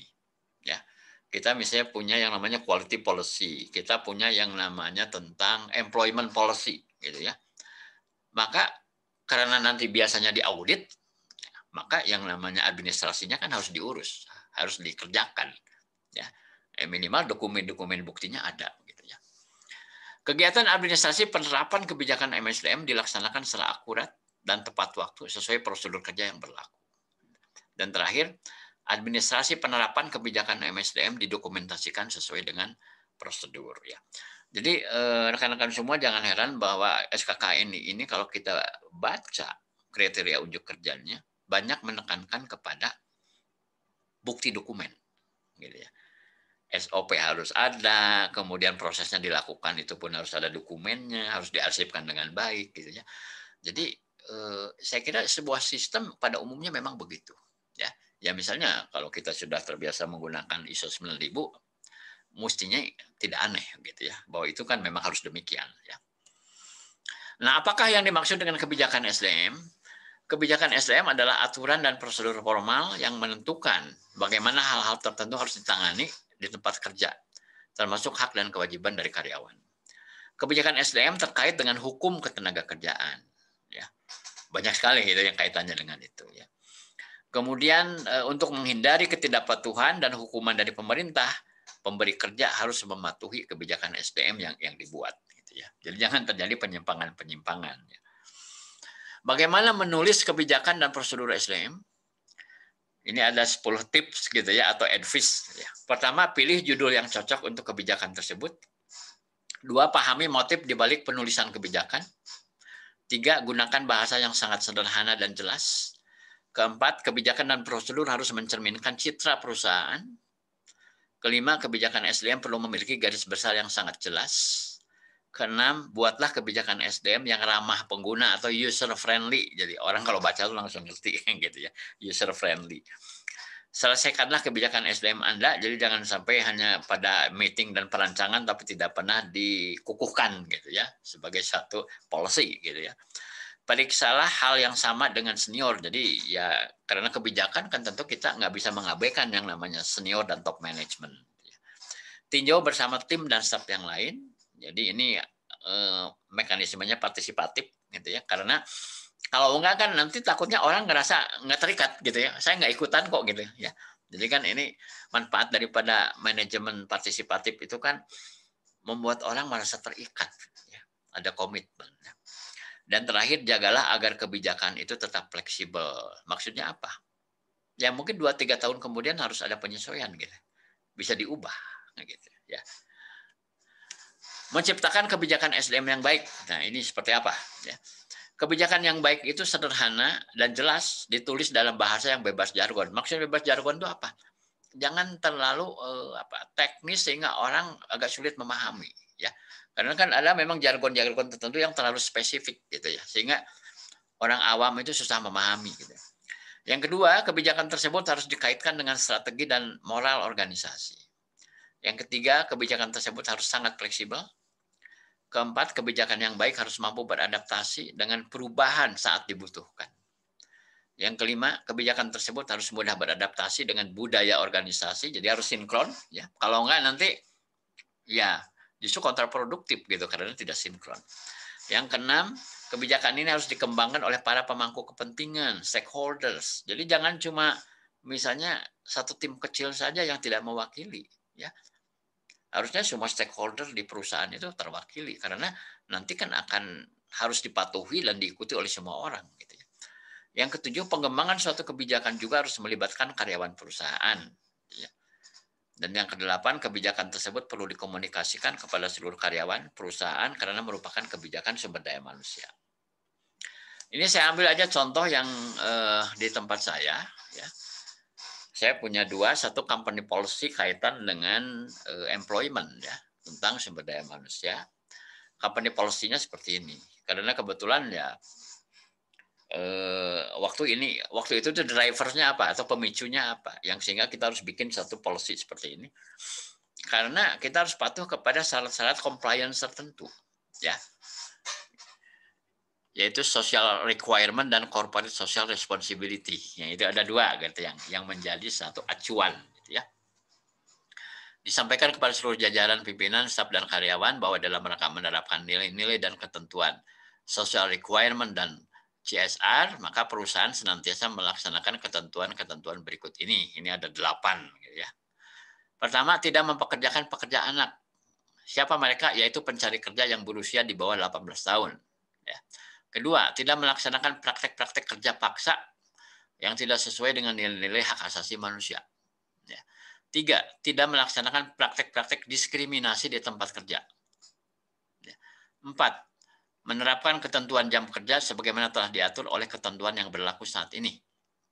5, melaksanakan ketentuan-ketentuan pemberian balas jasa atau kompensasi sesuai dengan ketentuan yang berlaku saat ini. Ya kalau sekarang berlaku Undang-Undang Cipta Kerja berarti itu yang dipakai kan gitu ya. 6, memelihara kondisi kerja yang baik dan memelihara keselamatan, kesehatan, dan keamanan kerja. 7, menghargai kebebasan karyawan untuk berserikat maupun untuk tidak berserikat. Gitu ya. Ke-8, tidak melaksanakan praktek-praktek yang akan merusak kelestarian lingkungan. Diinstruksikan kepada seluruh pihak di dalam perusahaan agar melaksanakan 8 butir kebijakan tersebut di atas dengan sebaik-baiknya. Nah ini contohnya. Ya.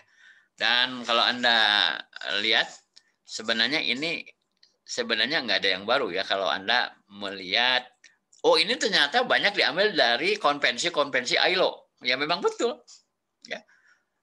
Kalau aspek yang namanya ketenaga kerjaan itu pasti banyak mengacu kepada nilai-nilai dan konvensi yang ditentukan oleh ILO ya, badan khusus PBB itu ya. Ya seperti larangan pekerja anak dan sebagainya ya. Jadi ini yang disebut social requirement dan corporate social responsibility ya. Contoh lain, nah ini kalau kaitan dengan quality ya, ini waktu kaitan ISO sebenarnya ya, ISO 9000 ya. Visi perusahaan kita adalah ini visinya, kemudian untuk mencapai visi itu punya misi demikian ya, senantiasa menghasilkan produk berkualitas tinggi dan memberi pelayanan terbaik secara konsisten untuk kepuasan pelanggan. Nah, kebijakan mutunya ini cuma 5 ya, kalau yang tadi kan ada 8, ini ada 5 ya. Pertama, memberikan kepuasan maksimal kepada pelanggan. 2, meningkatkan mutu dan produktivitas secara berkesinambungan. Yang ketiga, meningkatkan kompetensi sumber daya manusia. Yang keempat, menciptakan proses kerja yang tertib dan teratur. Yang kelima, menjaga kesehatan dan keselamatan kerja. Presidir bersama Direktur Quality mengkoordinir seluruh karyawan untuk penerapan kebijakan mutu perusahaan. Itu ya. Jadi ini contoh aja, misalnya referensi ya. Jadi kalau nanti di tempat Anda mau kayak gimana ya tinggal disesuaikan aja dengan kebutuhannya gitu. Dan rujukannya kemana ya. Demikian mengenai kebijakan. Dan administrasinya apa? Ini semua harus ada administrasinya. Kalau nanti diperiksa ada pekerja anak atau tidak, ya kita bisa tampilkan daftarnya. Bahwa tidak ada yang di bawah 18 tahun gitu misalnya.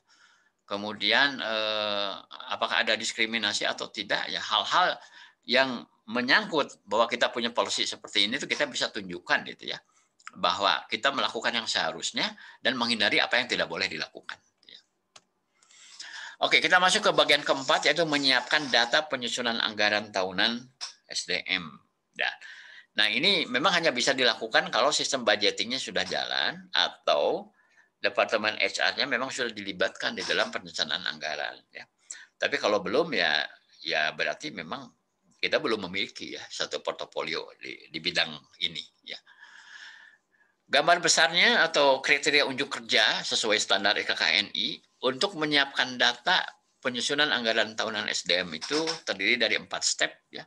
Yang pertama, realisasi anggaran sampai dengan tahun berjalan dikompilasi sesuai dengan komponen dan data-data yang berkaitan dengan mata anggaran tahunan SDM. Yang kedua, data hasil kompilasi tadi, tahun berjalan dan rencana kegiatan MSDM tahun berikutnya dianalisis untuk menjadi landasan pengajuan anggaran tahun berikutnya. Yang ketiga, hasil analisis digunakan untuk menyusun rencana anggaran SDM tahun berikut. Dan terakhir, yang keempat, data anggaran SDM tahun anggaran sebelumnya disajikan untuk landasan penyusunan anggaran tahun MSDM tahun berikutnya. Jadi kan sebenarnya ini bicara apa? Ya budget aja sih. Proposal budget gitu ya. Ya itu pun kalau kita memang sudah terbiasa sistemnya budgeting gitu. Ya, kalau belum ya biasanya juga mungkin masih bayar request gitu ya. Kalau ada kepikir kegiatan apa baru diajukan biayanya gitu ya. Nah, prinsip-prinsip budgeting ini secara universal sebenarnya. Anggaran disusun untuk mendukung pencapaian tujuan pada periode selanjutnya yang didasarkan pada data budget realisasi periode sebelumnya. Jadi realisasi tahun sebelumnya itu dijadikan rujukan. Dapat menggunakan beberapa asumsi dalam melakukan proyeksi untuk periode mendatang. Dengan berdasarkan pada regulasi yang berlaku ataupun perkembangan situasi dan kondisi lingkungan internal dan eksternal. Secara garis besar, komponen budget terdiri atas 2 bagian, yaitu terkait kegiatan rutin dan proyek atau tidak rutin. Budget itu dituangkan dalam nilai mata uang yang dibutuhkan untuk menjalankan kegiatan yang telah direncanakan. Langkah-langkahnya seperti ini. Ya. Pertama, siapkan data yang dibutuhkan, ya, HR budget dan realisasi periode sebelumnya, kemudian struktur organisasi perusahaan dan jumlah tenaga kerja saat ini, dan juga manpower planning periode yang akan datang. Di masa COVID ini kita gimana? Apakah mau mengikuti 2020 atau mau ada markup berapa persen gitu misalnya? Data biaya pemenuhan kebutuhan tenaga kerja, penggajian karyawan, program pelatihan, employee engagement, dan lain-lain. Kemudian mengelompokkan data menjadi data utama dan data pendukung. Lakukanlah penyusunan anggaran.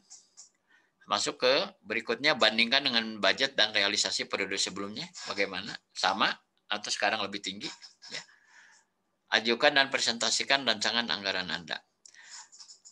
Biasanya ya bagian budget di tempat saya itu selalu minta informasi, misalnya ya pada saat mereka mau nyusun itu, kalau menyangkut biaya tenaga kerja, dia minta informasi tentang kenaikan upah minimum, ya berapa persen atau nominalnya berapa, terus kemudian saya siapkan estimasi ya yang akan terjadi akibat dari upah pokok kepada lembur, kemudian kepada premi-premi BPJS itu akan seperti apa gitu dampaknya. Itu yang kita sampaikan kepada bagian anggaran.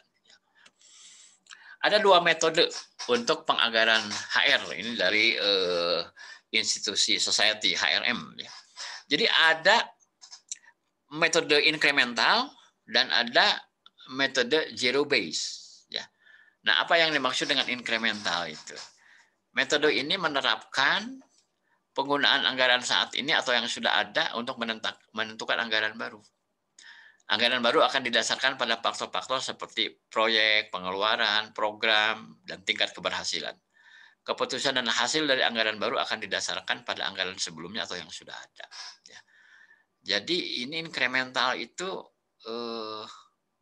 pembandingnya adalah yang sudah berjalan. Gitu ya. Ada juga yang disebut zero based budgeting. Penganggaran berbasis nol murni keluar dari awal. namanya sendiri kan nol ya. Berarti segala sesuatu yang akan dimasukkan ke dalam anggaran harus dibahas dan didiskusikan sebelum mendapat persetujuan. Ini biasanya terjadi ketika ada kinerja di bawah rata-rata yang konstan dan program serta target baru harus dipenuhi. Harus ada justifikasi yang cukup dan alasan yang masuk akal agar anggaran diberikan. Semua dimulai dari titik nol. Ya.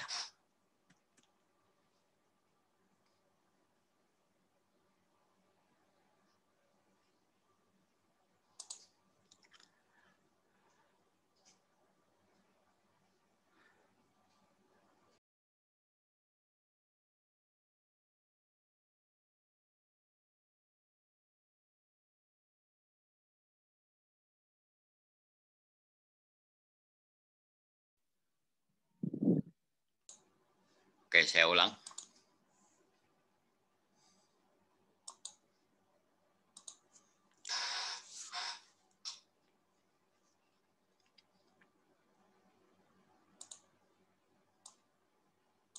Oke, jadi tadi kita bicara bahwa ada dua metode yang bisa kita pakai. Incremental, jadi pertumbuhan berdasarkan apa yang terjadi sebelumnya, dan ada zero based budgeting. Kalau ini benar-benar dari nol gitu ya. Termasuk mungkin ada anggaran yang dulu nggak ada kan, yaitu tes COVID. Tes COVID kan hal baru kan. Ya, berarti harus. Nah, yang kemarin tuh akhir tahun tuh berarti kita akan menganggarkan akan berapa kita ini keluar biaya untuk tes COVID ya. Apalagi karyawannya jumlahnya banyak misalnya. Ya. Nah, ini satu contoh rencana kegiatan dan anggaran MSDM ya. Misalnya tahun 2021 kategori proyek gitu saya. Ya, saya tampilkan ini contoh kategori proyek ya. Misalnya ada kegiatan atau program rekrutmen, kapan waktunya, sasaran kegiatannya berapa, penanggung jawab siapa, dan berapa besaran biayanya. Training misalnya, kapan waktunya, sasarannya, dan seterusnya.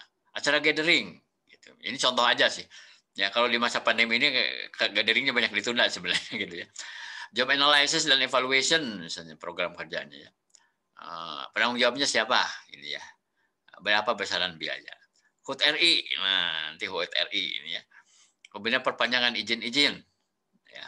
Ada 10 izin misalnya. Ya, besaran biaya sekian. Kemudian penerapan sistem lapor kehadiran misalnya dengan geolocation ya, dengan apa ya, sistem selfie ya. Nah, berapa budgetnya.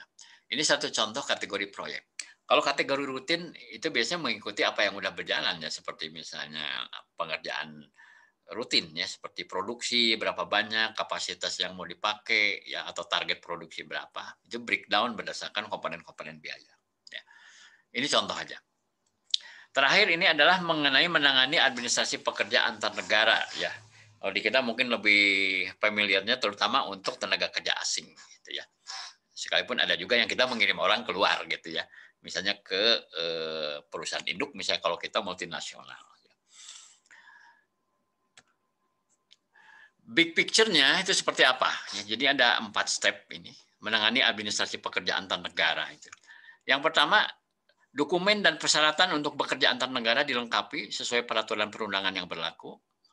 Yang kedua, pekerja yang akan bekerja antar negara itu dibekali dengan informasi yang diperlukan. Ya, jadi ini perlu satu, katakanlah, orientasi ya dan sosialisasi. Yang ketiga, persyaratan hak-hak dan kewajiban pekerja antar negara dipenuhi sesuai dengan kebijakan organisasi.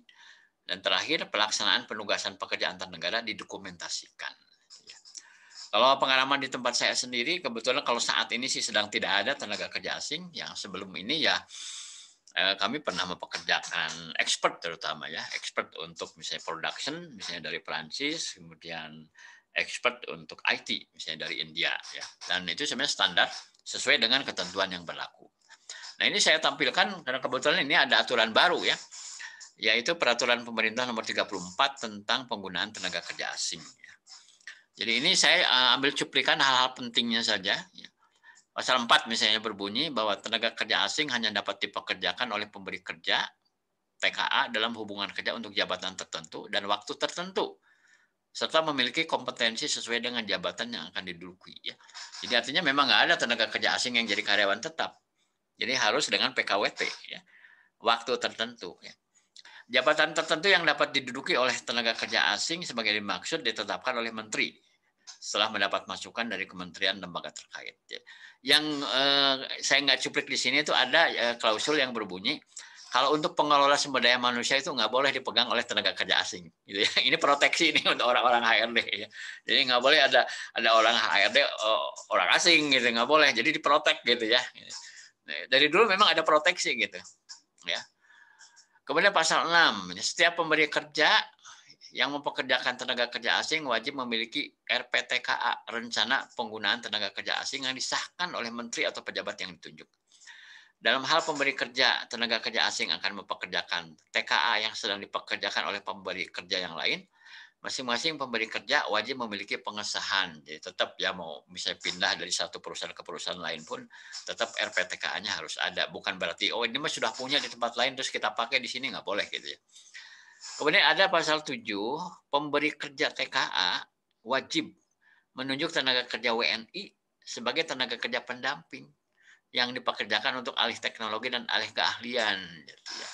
Jadi ya harus ada itu yang mendampingi supaya nanti setelah dia selesai dan kembali ke negaranya maka know-how-nya itu bisa diadopsi gitu oleh orang kita sendiri. Kemudian yang B, melaksanakan pendidikan dan pelatihan kerja bagi tenaga kerja pendamping TKA sebagai yang dimaksud ya sesuai dengan kualifikasi jabatan yang diduduki oleh TKA. Kemudian memulangkan tenaga kerja asing ke negara asalnya setelah perjanjian kerjanya berakhir. Jadi ini poin-poin pentingnya. Kalau yang lainnya saya kira secara administratif tidak ada perubahan. Ya. Yang cuma jiwa daripada peraturan yang baru ini kan yang dulu itu banyak dilaksanakan di daerah itu lebih banyak sekarang ke pusat gitu, dan berbasis online. Ya. Nah kalau kita lihat nih syarat tenaga kerja asing ini di dalam peraturan, pertama dia itu harus memiliki pendidikan yang sesuai dengan syarat jabatan yang akan diduduki. Kemudian memiliki sertifikat kompetensi atau memiliki pengalaman kerja sesuai dengan jabatan yang akan didudukinya paling kurang 5 tahun. Jadi ini optional. Bisa sertifikat, keahlian, ya, kompetensi, atau pengalaman kerja minimal 5 tahun. Gitu ya. Kemudian membuat surat pernyataan wajib mengalihkan keahliannya kepada tenaga kerja Indonesia pendamping yang dibuktikan dengan laporan pelaksanaan diklat. Berikutnya memiliki NPWP bagi TKA yang sudah bekerja lebih dari 6 bulan. Jadi kalau sudah lebih dari 6 bulan dia harus punya NPWP. Ya. Jadi dia harus bayar pajak. Gitu ya. Memiliki bukti polis asuransi pada asuransi yang berbadan hukum Indonesia. Ya. Kepesertaan jaminan sosial nasional bagi TKA yang bekerja lebih dari 6 bulan. Jadi kalau lebih dari 6 bulan berarti harus ikut BPJS juga sebenarnya. Ya. Jadi ini adalah syarat tenaga kerja asing. Syarat rencana penggunaan tenaga kerja asing untuk RPTKA, terutama yang baru gitu ya. Jadi kita harus melengkapi alasan penggunaan tenaga kerja asing. Kenapa harus ada tenaga kerja asing gitu ya. Kemudian formulirnya itu harus sudah diisi, surat izin usaha dari instansi berwenang, jadi surat izin perusahaan ya. Akte dan keputusan pengesahan pendirian atau perubahan dari instansi berwenang ya. Nah, ini kan pendirian perusahaan itu PT atau CV gitu ya. Bagan struktur organisasi perusahaan. Jadi pada saat kita ngurus izin tenaga kerja asing, ini struktur organisasi juga harus ada. Makanya kenapa sih misalnya harus ada bagan struktur organisasi, kan nggak ada struktur juga perusahaan jalan ya. Tapi kalau sudah begini kan harus ada dong. Ya nggak mungkin kita mengurus izin tapi nggak bisa melengkapi bagan struktur organisasi gitu. Kemudian berikutnya adalah rekomendasi jabatan yang akan diduduki oleh tenaga kerja asing dari instansi teknis sesuai dengan peraturan yang berlaku di instansi teknis tersebut. Ya, misalnya yang memang harus ada izin-izin tertentu ya. Keterangan domisili perusahaan dari pemerintah daerah setempat, ya. Nomor pokok wajib pajak pemberi kerja, ya NPWP ya.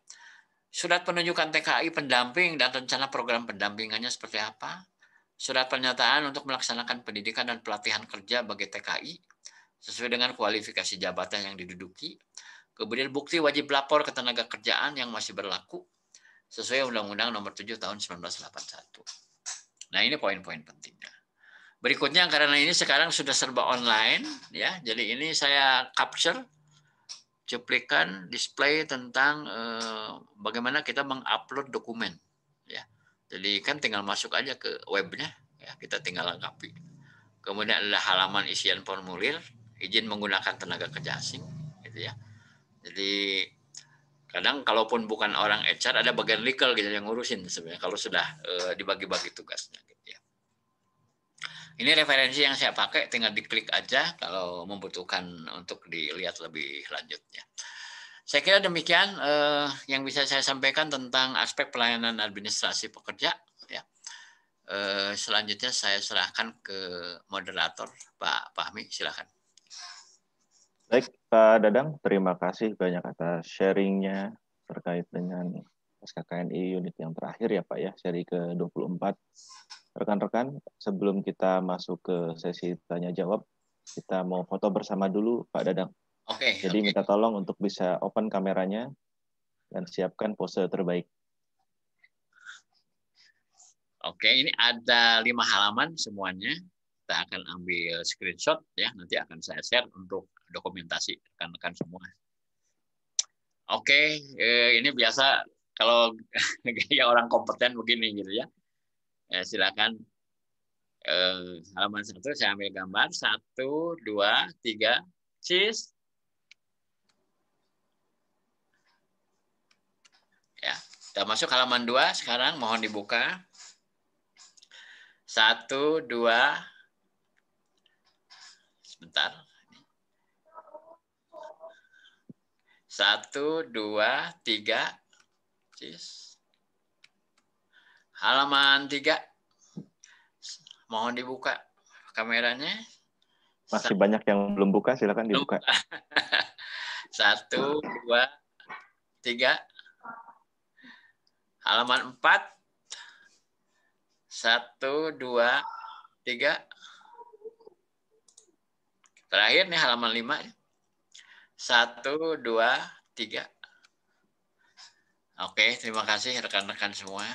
Kita udah ambil gambarnya, nanti saya share ya di grup ya. Baik, silakan Pak. Baik, terima kasih banyak Pak Dadang, Bapak dan Ibu semuanya. Kita masuk ke sesi tanya-jawab. Terlebih dahulu saya akan coba angkat mungkin 2 pertanyaan dulu ya Pak Dadang ya, dari yang sudah rekan-rekan submit pada saat daftar webinar ini. Ya. Jadi pada prinsipnya sih banyak pertanyaan yang temanya sama ya, terkait dengan bagaimana sebetulnya dalam situasi sekarang ini semuanya tuh serba elektronik Pak Dadang. Ya. Jadi apakah dengan pelayanan administrasi elektronik ini apakah sudah bisa dibilang efektif? Terutama di kita ya Pak ya, di Indonesia pada umumnya. Atau sebetulnya masih banyak membutuhkan kolaborasi dengan yang manual atau old school. Ini dari Pak Rian Syah Effendi. Silakan Pak Dadang mungkin bisa ditanggapi. Ini ada yang menanyakan daftar hadir Pak, bisa kelupaan. Ya, nanti saya share juga Pak, siap. Hadirnya. Baik, rekan-rekan, pertanyaan yang ini tuh ada beberapa memang, dan yang namanya proses secara elektronik atau online, ini ada gaung ya, ada feedback. Oke. Saya ambil contoh ya, wajib lapor ke tenaga kerjaan. Wajib lapor, itu kan sebenarnya paling standar gitu ya. Nggak mungkin lah sebuah perusahaan sampai nggak punya wajib lapor. Pada saat ditanya sama petugas Janaker, pasti gelagapan nggak punya wajib lapor. Pasti harus ada gitu ya. Dan sebenarnya secara online sudah ada. Anda tinggal masuk ke webnya kementerian gitu ya.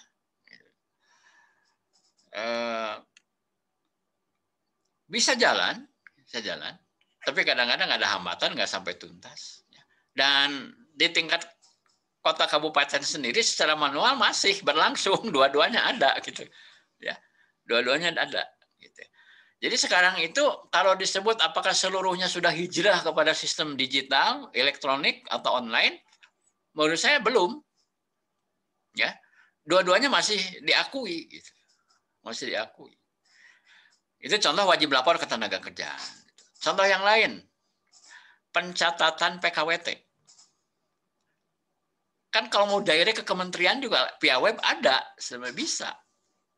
Ya. Dan di PP yang baru kan disebutkan itu paling lambat H+3. Jadi kalau hari ini teken perjanjian kerja, PKWT, 3 hari kemudian harus sudah kita mencatatkan via web, online. tapi masih membuka. Kalau untuk manual, misalnya kepada Disnaker setempat, itu diberi waktu H+7 paling lambat. Gitu. Jadi sekarang kalau pertanyaannya, apakah sistem online itu sudah efektif dan berlaku secara menyeluruh? Jawabannya belum. Belum. Dua-duanya masih ada. Saya ambil contoh ya tadi, wajib lapor ke tenaga kerjaan dan pencatatan PKWT. Termasuk juga pendaftaran PKB atau pengesahan PP, peraturan perusahaan. Pakai online ada, gitu ya. Dan saya masih melihat sebenarnya teman-teman kita di Disnaker, gitu ya, juga mereka masih melakukan pekerjaan yang biasa dilakukan. Jadi saya melihat masih ada tumpang tindih, gitu. Tumpang tindih. Kadang-kadang kalaupun kita secara sentralistik sudah gitu via online gitu ya, tapi yang di daerah setempat masih nanyain, masih nanyain kenapa nggak daftar ke saya gitu ya. Jadi sekarang kalau mau aman mah nggak banyak pertanyaan, duanan lah weh gitu ya. Yang online-nya jalan gitu ya. Yang dengan setempatnya juga ya, yang penting kan supaya silaturahmi jalan terus kan begitu ya. Kita juga urus gitu. Nah, karena juga kita sering ketemu dengan mereka gitu ya. Demikian Pak Fahmi nih kalau untuk yang tadi itu ya. Jadi yang online, digital maupun yang manual sebenarnya dua-duanya masih jalan gitu. Ya. Demikian Pak.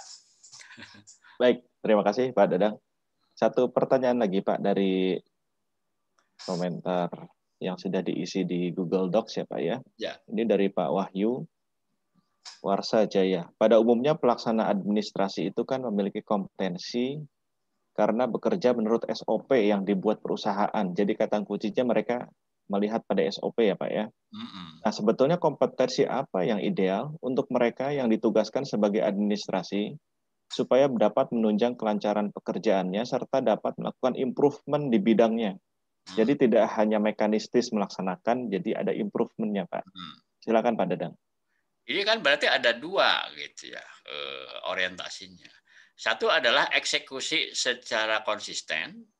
Kalau hanya sekedar eksekusi secara konsisten, yang penting kan staf kita menguasai policy dan SOP. Selesai. Betul ya? Yang penting dia tahu, kalau mengenai pengupahan atau mengenai BPJS kan dia tinggal baca SOP yang kita punya. Selesai. Ya kita kasih tahu, kita ajarin.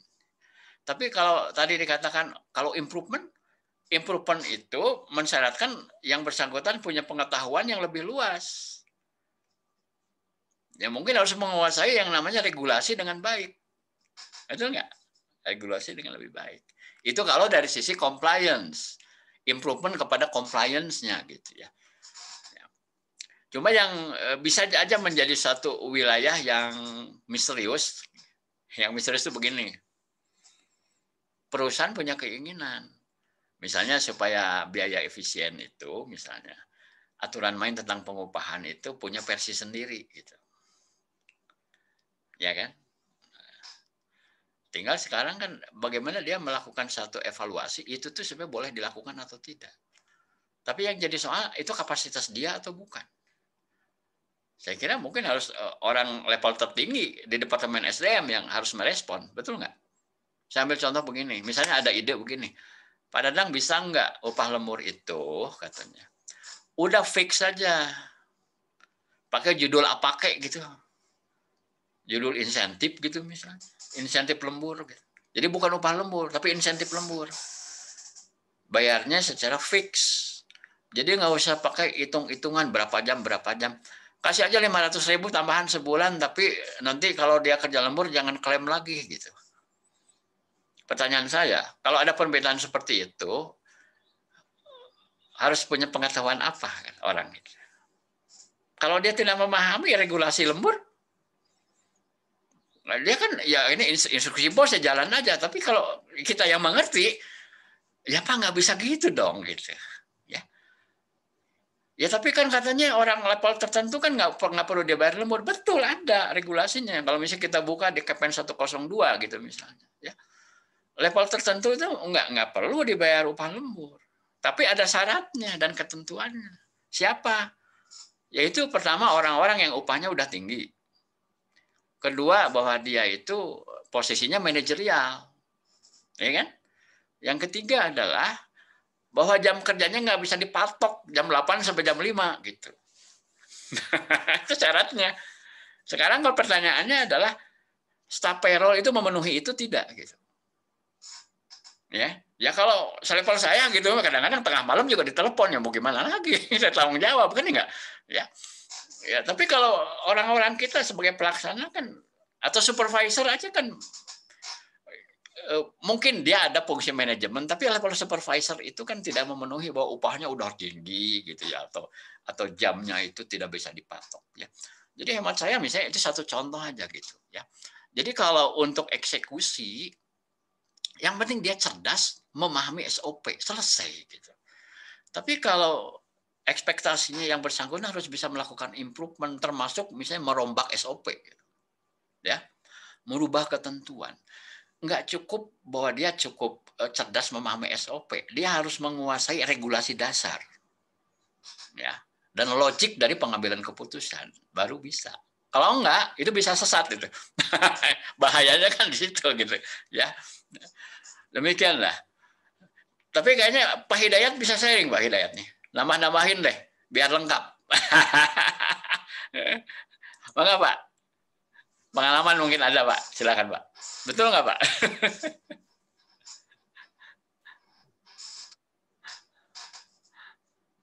Suaranya belum keluar Pak ya? Ya.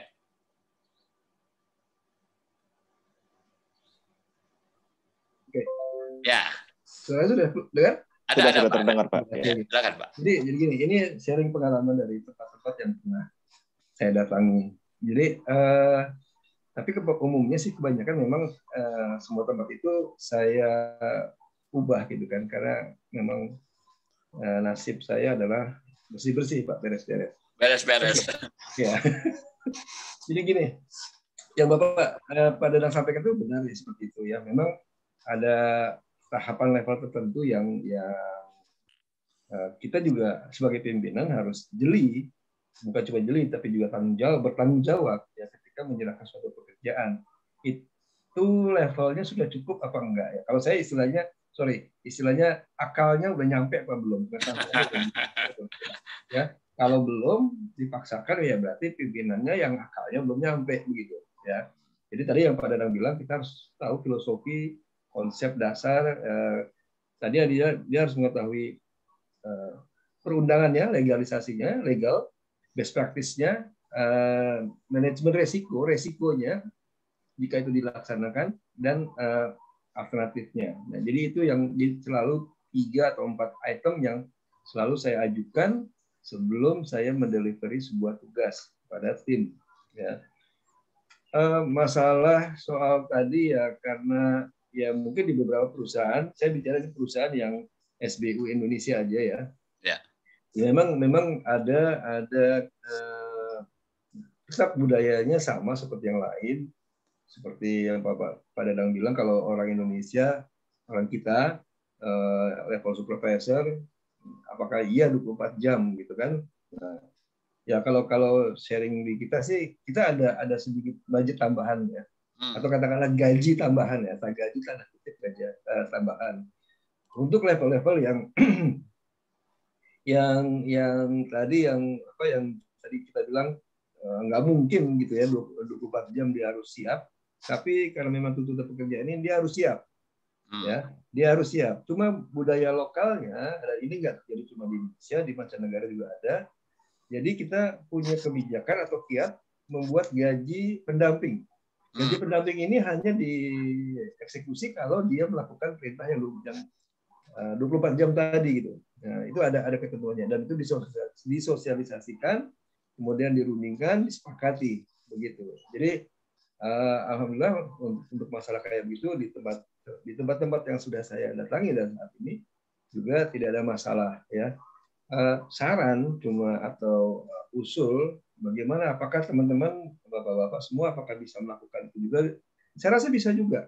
Saya rasa bisa juga. Beberapa kali di pertemuan sebelumnya saya selalu ngobrol dengan Pak Dadang konsep aktuaria. Nah, gitu, nabung istilahnya ya, nabung, istilahnya nabung seperti itu, dan dananya diambil dari situ gitu. ambil dari situ. Kalaupun ada kekurangan nambahnya nggak terlalu banyak. Seperti itu. Juga dijaga dengan rencana kerja, ya rencana kerja. Jadi seperti lembur lah gitu. Lembur tuh benar-benar di rencana, benar-benar harus ketat rencana kerja, ya. Jangan kalau yang terjadi saya perhatikan ya maaf ya. Maaf kalau mungkin di tempat bapak-bapak mungkin begini suka ada kejadian ada kasus, wah ini pekerjaan harus ditangani hari ini selesai, lembur dadakan gitu ya. Oke, lembur dadakan. Nah, udah lembur selesai. Terus udah begitu aja, nggak ada apa-apa. Kalau di tempat saya atau saya itu oke, pekerjaan selesai. Tapi pimpinannya saya tegur itu. Ya. Jadi ada teguran pimpinannya. Misalnya dia di bagian produksi ya, pimpinan produksinya kena tegur dan tegurannya keras. Kalau kami punya urutan kekerasan teguran ya istilahnya. Leveling. Jadi ini sama-sama pimpinan yang tegur ya, sama-sama pimpinan. Ya kalau kebetulan di tempat saya nomor 1 itu yang paling kejam itu ditegurnya itu SDM-nya Pak. SDM meskipun yang salah produksi atau siapa, SDM itu nomor 1 kena duluan. Kalau di tempat saya. Nomor 2 produksi Pak.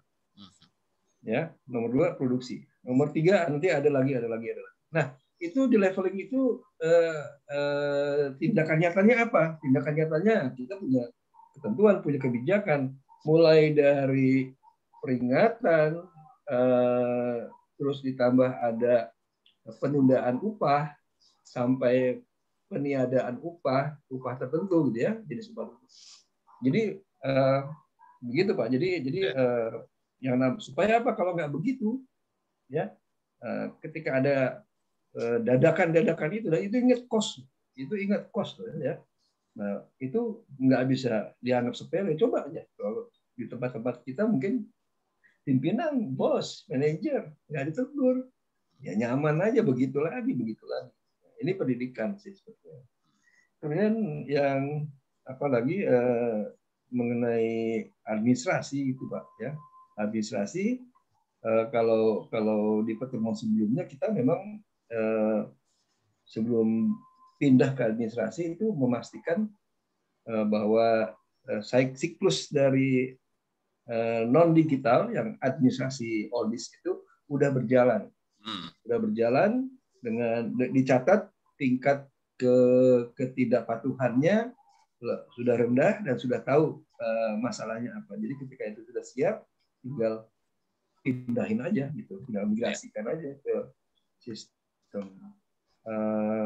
Ya terus kalau kami ya kalau di saya nggak ada BPJS Pak, nggak ada THR, nggak ada karena perusahaan asing Pak. Oh ya. Kecuali kalau pekerja yang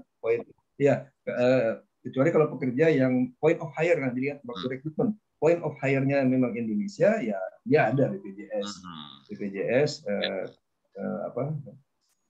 ya sama yang lain-lain lah yang sesuai Indonesia gitu ya. Tapi banyak karyawan kita yang gimana caranya berusaha untuk minta ditransfer keluar, ya nggak apa-apa nggak dapat BPJS dan nggak dapat THR karena jatuhnya lebih gede.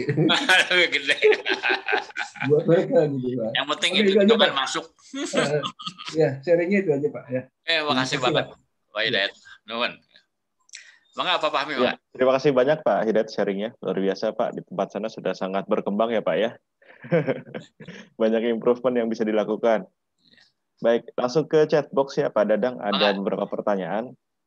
Ini dari Bu Rizda bertanya, dalam satu departemen HR dan GA, jika menghitung budget atau anggaran tahunan, sebaiknya dipisah atau digabung Pak antara HR, GA, dan legal? Ya itu kan bisa by proses dan bisa by unit kerja gitu, by departemen gitu ya. Tapi HR dan GA itu kan sebenarnya dua hal yang harusnya terpisah gitu ya. Cuma untuk perusahaan tertentu karena mungkin menganggap belum perlu harus spesialisasinya tajam, itu kan masih digabung gitu ya. Saya pernah pegang GA itu dulu ya. Berapa tahun pertama lah saya tuh manajer HRGA gitu, saya bawahi GA juga. Tapi kalau udah makin banyak pernak-perniknya gitu, ya udah pisah aja gitu ya. Malah pernah juga GA itu gabung sama purchasing gitu, pernah gitu ya. Pendekatannya dua-duanya bisa dipakai gitu ya. Tapi hemat saya supaya kita tajam bahwa aspek SDM-nya itu sendiri itu sebaiknya dipisah gitu ya. Sekalipun nanti itu jadi, katakanlah kalau ada pengusulan itu ada dua bagian gitu ya. Ya, ada dua sub begitu. Satu subnya HR dan subnya GA gitu ya. Dan sebenarnya kalau bicara biaya SDM sebenarnya itu semua departemen berkepentingan. Betul nggak? Jadi sebenarnya kalau bicara rencana anggaran untuk biaya tenaga kerja misalnya, sekalipun kita secara overall memfasilitasi, tapi mungkin yang paling banyak angkanya siapa? Misalnya bagian produksi. Betul nggak? Ya. Kalau misalnya untuk memproduksi katakanlah 10 juta potong setahun gitu ya, untuk 2021 misalnya. Kapasitas terpasang harus berapa, orang yang harus ada berapa, nanti akan muncul kan estimasi biaya gitu. Ya kan? Misalnya dengan tambah asumsi lembur berapa persen itu keluar angka gitu kan. Sebenarnya yang paling berkepentingan adalah departemen yang pasukannya paling banyak kan gitu. Ya kan? Nggak mungkin misalnya saya mengestimasi sendiri saya tanpa misalnya bicara dengan orang-orang departemen terkait gitu. Apalagi departemen yang pasukannya paling banyak gitu. Ya. Demikian Pak Fahmi ya untuk yang tadi. Baik, terima kasih Pak Dadang. Berikutnya dari Pak Hidayat nih Pak. Dia di chat box bertanya juga Pak Hidayat. Ya. Ada 2 pertanyaan. Tadi di kuadran Dev Ulrich ya Pak ya, sesuai kuadran tersebut itu di awal slide ada HRBP, itu area bermainnya di kuadran yang mana ya Pak ya? Ya. Mengingat sebetulnya HR Business Partner itu bukan nama jabatan katanya, tapi lebih kepada kinerja. Silakan Pak Dadang. Ya. Praktek di lapangan itu kan bisa dengan apapun gitu ya, perspektifnya Pak Hidayat. Ya enggak? Ada yang menyebutnya sebagai job title, HR Business Partner. Jadi seolah-olah perpanjangan tangan dari HR korporasi atau corporate ke divisi gitu ya, atau SBU gitu kan, atau anak-anak perusahaan. Ya, seperti saya juga punya partner yang ada di marketing gitu. Karena kita kantor perwakilan ada di mana-mana ya. Sales promotion kita ada di seluruh Indonesia. Jadi saya perlu orang yang memang mereka di marketing tapi adalah partner saya gitu. Ya, jadi ada satu garis koordinasi yang cukup kuat gitu ya. Jadi betul Pak Hidayat, itu bisa saja kita mempersepsi sebagai job title, ya. Bisa juga mempersepsi ya konsep dasar Ulrich itu kan sebenarnya role, peran gitu. Perannya itu sebagai mitra gitu. Jadi jangan sampai antara fungsi HR dengan fungsi lini itu seolah-olah terpisah gitu. Ya. Atau tidak ada koordinasi yang baik gitu. Sehingga pendayagunaan SDM-nya itu tidak optimal. Nah, ini kan hanya bisa dilakukan apabila ada hubungan yang sifatnya partnership, kemitraan, ya. Jadi jangan dianggap kemudian ya mungkin kalau aliran dulu tradisional itu dianggapnya HR itu kadang dianggapnya penghambat gitu, Pak. Tidak mendukung bisnis kan gitu ya. Tidak mendukung bisnis. Dan sekarang enggak, kita partner kok. Ya. Jadi dalam bentuk sederhana begini misalnya ya. Orang marketing kontak ke saya, kita mau buka toko di beberapa lokasi gitu ya. Kita butuh orang, deadline sekian. Ya berarti kita harus ngobrol gitu. Bahwa saya harus memahami kepentingan bisnis mereka gitu. Terus apa yang bisa kita lakukan gitu supaya mereka mau launching counter baru atau toko baru itu bisa on time. Jangan sampai begini, counter udah dibuka tapi misalnya ketersediaan sales promotionnya terlambat. Ya. Begitupun halnya misalnya kalau diproduksi ya, Pak Hidayat ya, mau merakit mesin gitu Pak, ya, tenaga mekaniknya tidak on time, sehingga merakit mesinnya terlambat. Atau mesin sudah dipasang, operator belum ada. Kan hal yang seperti itu ya, kalau terjadi, artinya kita hubungannya belum masuk kepada tingkat partnership gitu, secara bisnis, gitu ya. Jadi kalau saya lebih melihat ini adalah penguatan Pak. Jadi kalau HR itu berperan sebagai mitra strategis dari fungsi-fungsi pokok perusahaan, artinya adalah bahwa kita tuh benar-benar mesti support kepada bisnisnya sendiri, bukan hanya sekedar layanan administrasi gitu ya, tapi aspek strategiknya yang dampaknya besar itu kita masuk di sana gitu, ikut berperan gitu. Demikian Pak Hidayat ya. Jadi memang ini masalah dua-duanya bisa Pak, mau dianggap job title ya. Kalau job title kan dangkal Pak ya. Yang lebih penting bagi kita kan bukan job title, tapi peran dia benar nggak gitu, sudah benar-benar menjadi strategic partner dari semua departemen, terutama departemen-departemen yang merupakan fungsi pokok gitu dari perusahaan. Itu pertanyaan yang pertama ya kayaknya ya. Iya. Nah, yang kedua apa? Sudah cukup clear ya Pak Hidayat ya. Oke. Baik, untuk pertanyaan kedua dari Pak Hidayat ini sebetulnya mirip dengan pertanyaan Pak Teguh yang berikutnya Pak. Ya. Jadi terkait dengan pekerjaan administrasi apabila sudah termigrasi Pak secara digital seperti dengan HRIS atau HR Management System. Jadi dokumen apa yang sebetulnya dibutuhkan untuk uji kompetensi atau sertifikasi kompetensi? Pak Teguh juga sama sih sebetulnya Pak. Jadi dalam unit kompetensi ini arah sistem yang efektif dan efisien itu yang dibutuhkan atau dokumen-dokumen bukti-buktinya Pak yang penting di dalam unit kompetensi ini. Kalau saya mencoba melihat apa yang berlangsung ya uji kompetensi sekarang ini, sebenarnya sejauh mana sih asesor bisa menguji efektivitas dan efisiensi.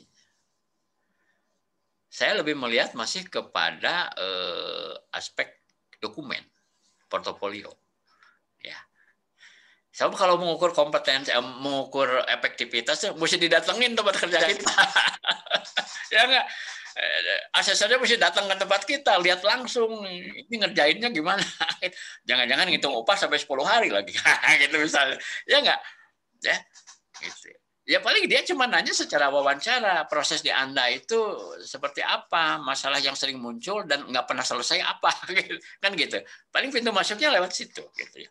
Tapi kalau mau secara observasi, itu kan observasi pasti lebih real gitu dilihat. Ya seperti misalnya audit ISO ya. Audit ISO. Gini loh, uji kompetensi ini, katakanlah satu angkatan 20 orang, Pak ya. Waktunya paling 2 hari. Satu orang yang diuji kompetensi itu, durasi itu saya kira 2 sampai 2,5 jam. Yang mau dicek 31 unit kompetensi, Pak. Coba kalau Bapak jadi asesor, kumaha carana? Ya, kalau saya melihat itu pasti adalah sampling. Betul nggak? Pasti sampling. Tapi semua dokumen, filenya dikirim gitu. Memang nggak bisa ngelak juga di situ ya. Cuma untuk mengecek ini itu kan dengan waktu yang sangat terbatas. Ya kalau mau seharian deh, 1 orang. 1 orang gitu. Makanya memang asesornya harus banyak gitu Pak. Ya, bisa 5 sampai 10 orang asesor. Ya, demikian. Ya. Tadi itu ada Pak Dolar. Pak Dolar ada Pak. Saya unmute dulu ya. Ya. Mungkin Pak Dolar ada yang mau di-share Pak, silakan.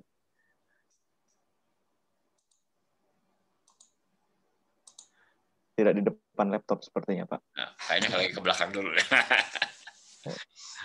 Jadi Pak Dadang mungkin terkait dengan pertanyaan yang tadi juga, apabila misalnya kita terlibat di dalam pengembangan suatu HR information system atau management system, itu bisa menjadi kredit ya Pak ya saat nanti kita mengikuti uji kompetensi ini Pak. Portofolio itu kan pertama. Iya betul. Pada saat pengembangan tentunya nanti dengan konsultan Pak. Ya itu kan bukti bahwa kita melakukan itu. Itu yang saya gambarkan dalam slide itu big picture. Big picture itu kan saya ambil dari kriteria unjuk kerja dari KUK. Jadi pembuktiannya itu kan tracingnya dari situ. Dilakukan dokumennya ada nggak? Anda bisa menceritakan nggak alurnya gitu ya. Kalau di dalam dokumennya kan ada nama kita di situ, minimal dalam misalnya 1 meeting tentang topik ini ada nama kita ikut serta gitu ya. Kemudian kalau dalam suatu keputusan minimal ada parap gitu, sekalipun yang tekan direksi tapi yang menerapnya kan kita gitu ya nggak ya, sodorin ke direksi yang tanda tangan dan ada parap kita di situ ya. Jadi portofolio itu kan karya sebenarnya, karya kita ya. Kalau seperti orang-orang desain itu kan ya produk desainnya, ya. Misalnya dia desainer baju misalnya, ya dia kasih gambar ini baju saya yang bikin desainnya, kayak gitu, ya. Itulah portofolio kan gitu.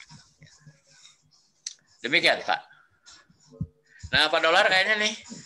Pak Dolar sudah masuk ya? Iya, terima kasih. Silakan Pak. Tadi sedikit sharing saja tadi berkaitan dengan tadi Pak Dadang mengulas sedikit mengenai penggunaan tenaga kerja asing. Ya. Saya ada pengalaman nih Pak mengurus working visa KITAS. Ya. Kebetulan tenaga kerja asing yang saya coba minta izin untuk mendapatkan KITAS di Indonesia itu dia punya seorang profesional yang jam kerjanya di sales dan marketing sudah sangat lama sekali, sudah mumpuni. Tapi tingkat pendidikannya ternyata belum S1. Jadi tadi saya mendengar Pak Dadang menyampaikan dari salah satu bahwa tingkat pendidikan dan atau jam terbang atau pengalaman kerja yang profesionalisme yang diperlukan. Ternyata saya berkali-kali mencoba mengurusnya, ternyata tetap saja tidak bisa. Jadi tetap pihak yang mengeluarkan izin itu di daerah Kuningan tetap meminta untuk tenaga kerja yang bersangkutan minimal sederajat dengan S1. Oh, ya. Beberapa kali pulang pergi akhirnya tidak berhasil. Nah, itu sharing saja. Ya, ya. Solusinya gimana Pak? Jadi nggak jadi tuh? Sampai sekarang alhamdulillah tidak jadi, tidak bisa. Nggak masuk ya, kasihan ya. Apalagi setelah COVID ya udahlah, udah nyerah. Ya. Udah bisa ke Indonesia kan, udah cukup lama bisa ke Indonesia. Kalau yang tadi saya share itu kan itu ada di level peraturan pemerintah ya, Kang Dolar ya. Saya nggak tahu apakah di internal institusi itu memang ada juklak gitu ya yang lebih spesifik. Kalau tadi kan hanya disebutkan adalah sertifikasi profesional Pak, atau pengalaman kerja 5 tahun gitu, ya kan? Saya nggak tahu di dalam pengalaman kerjanya udah 30 tahun. Oh lebih cukup 30 tahun ya. 30 tahun.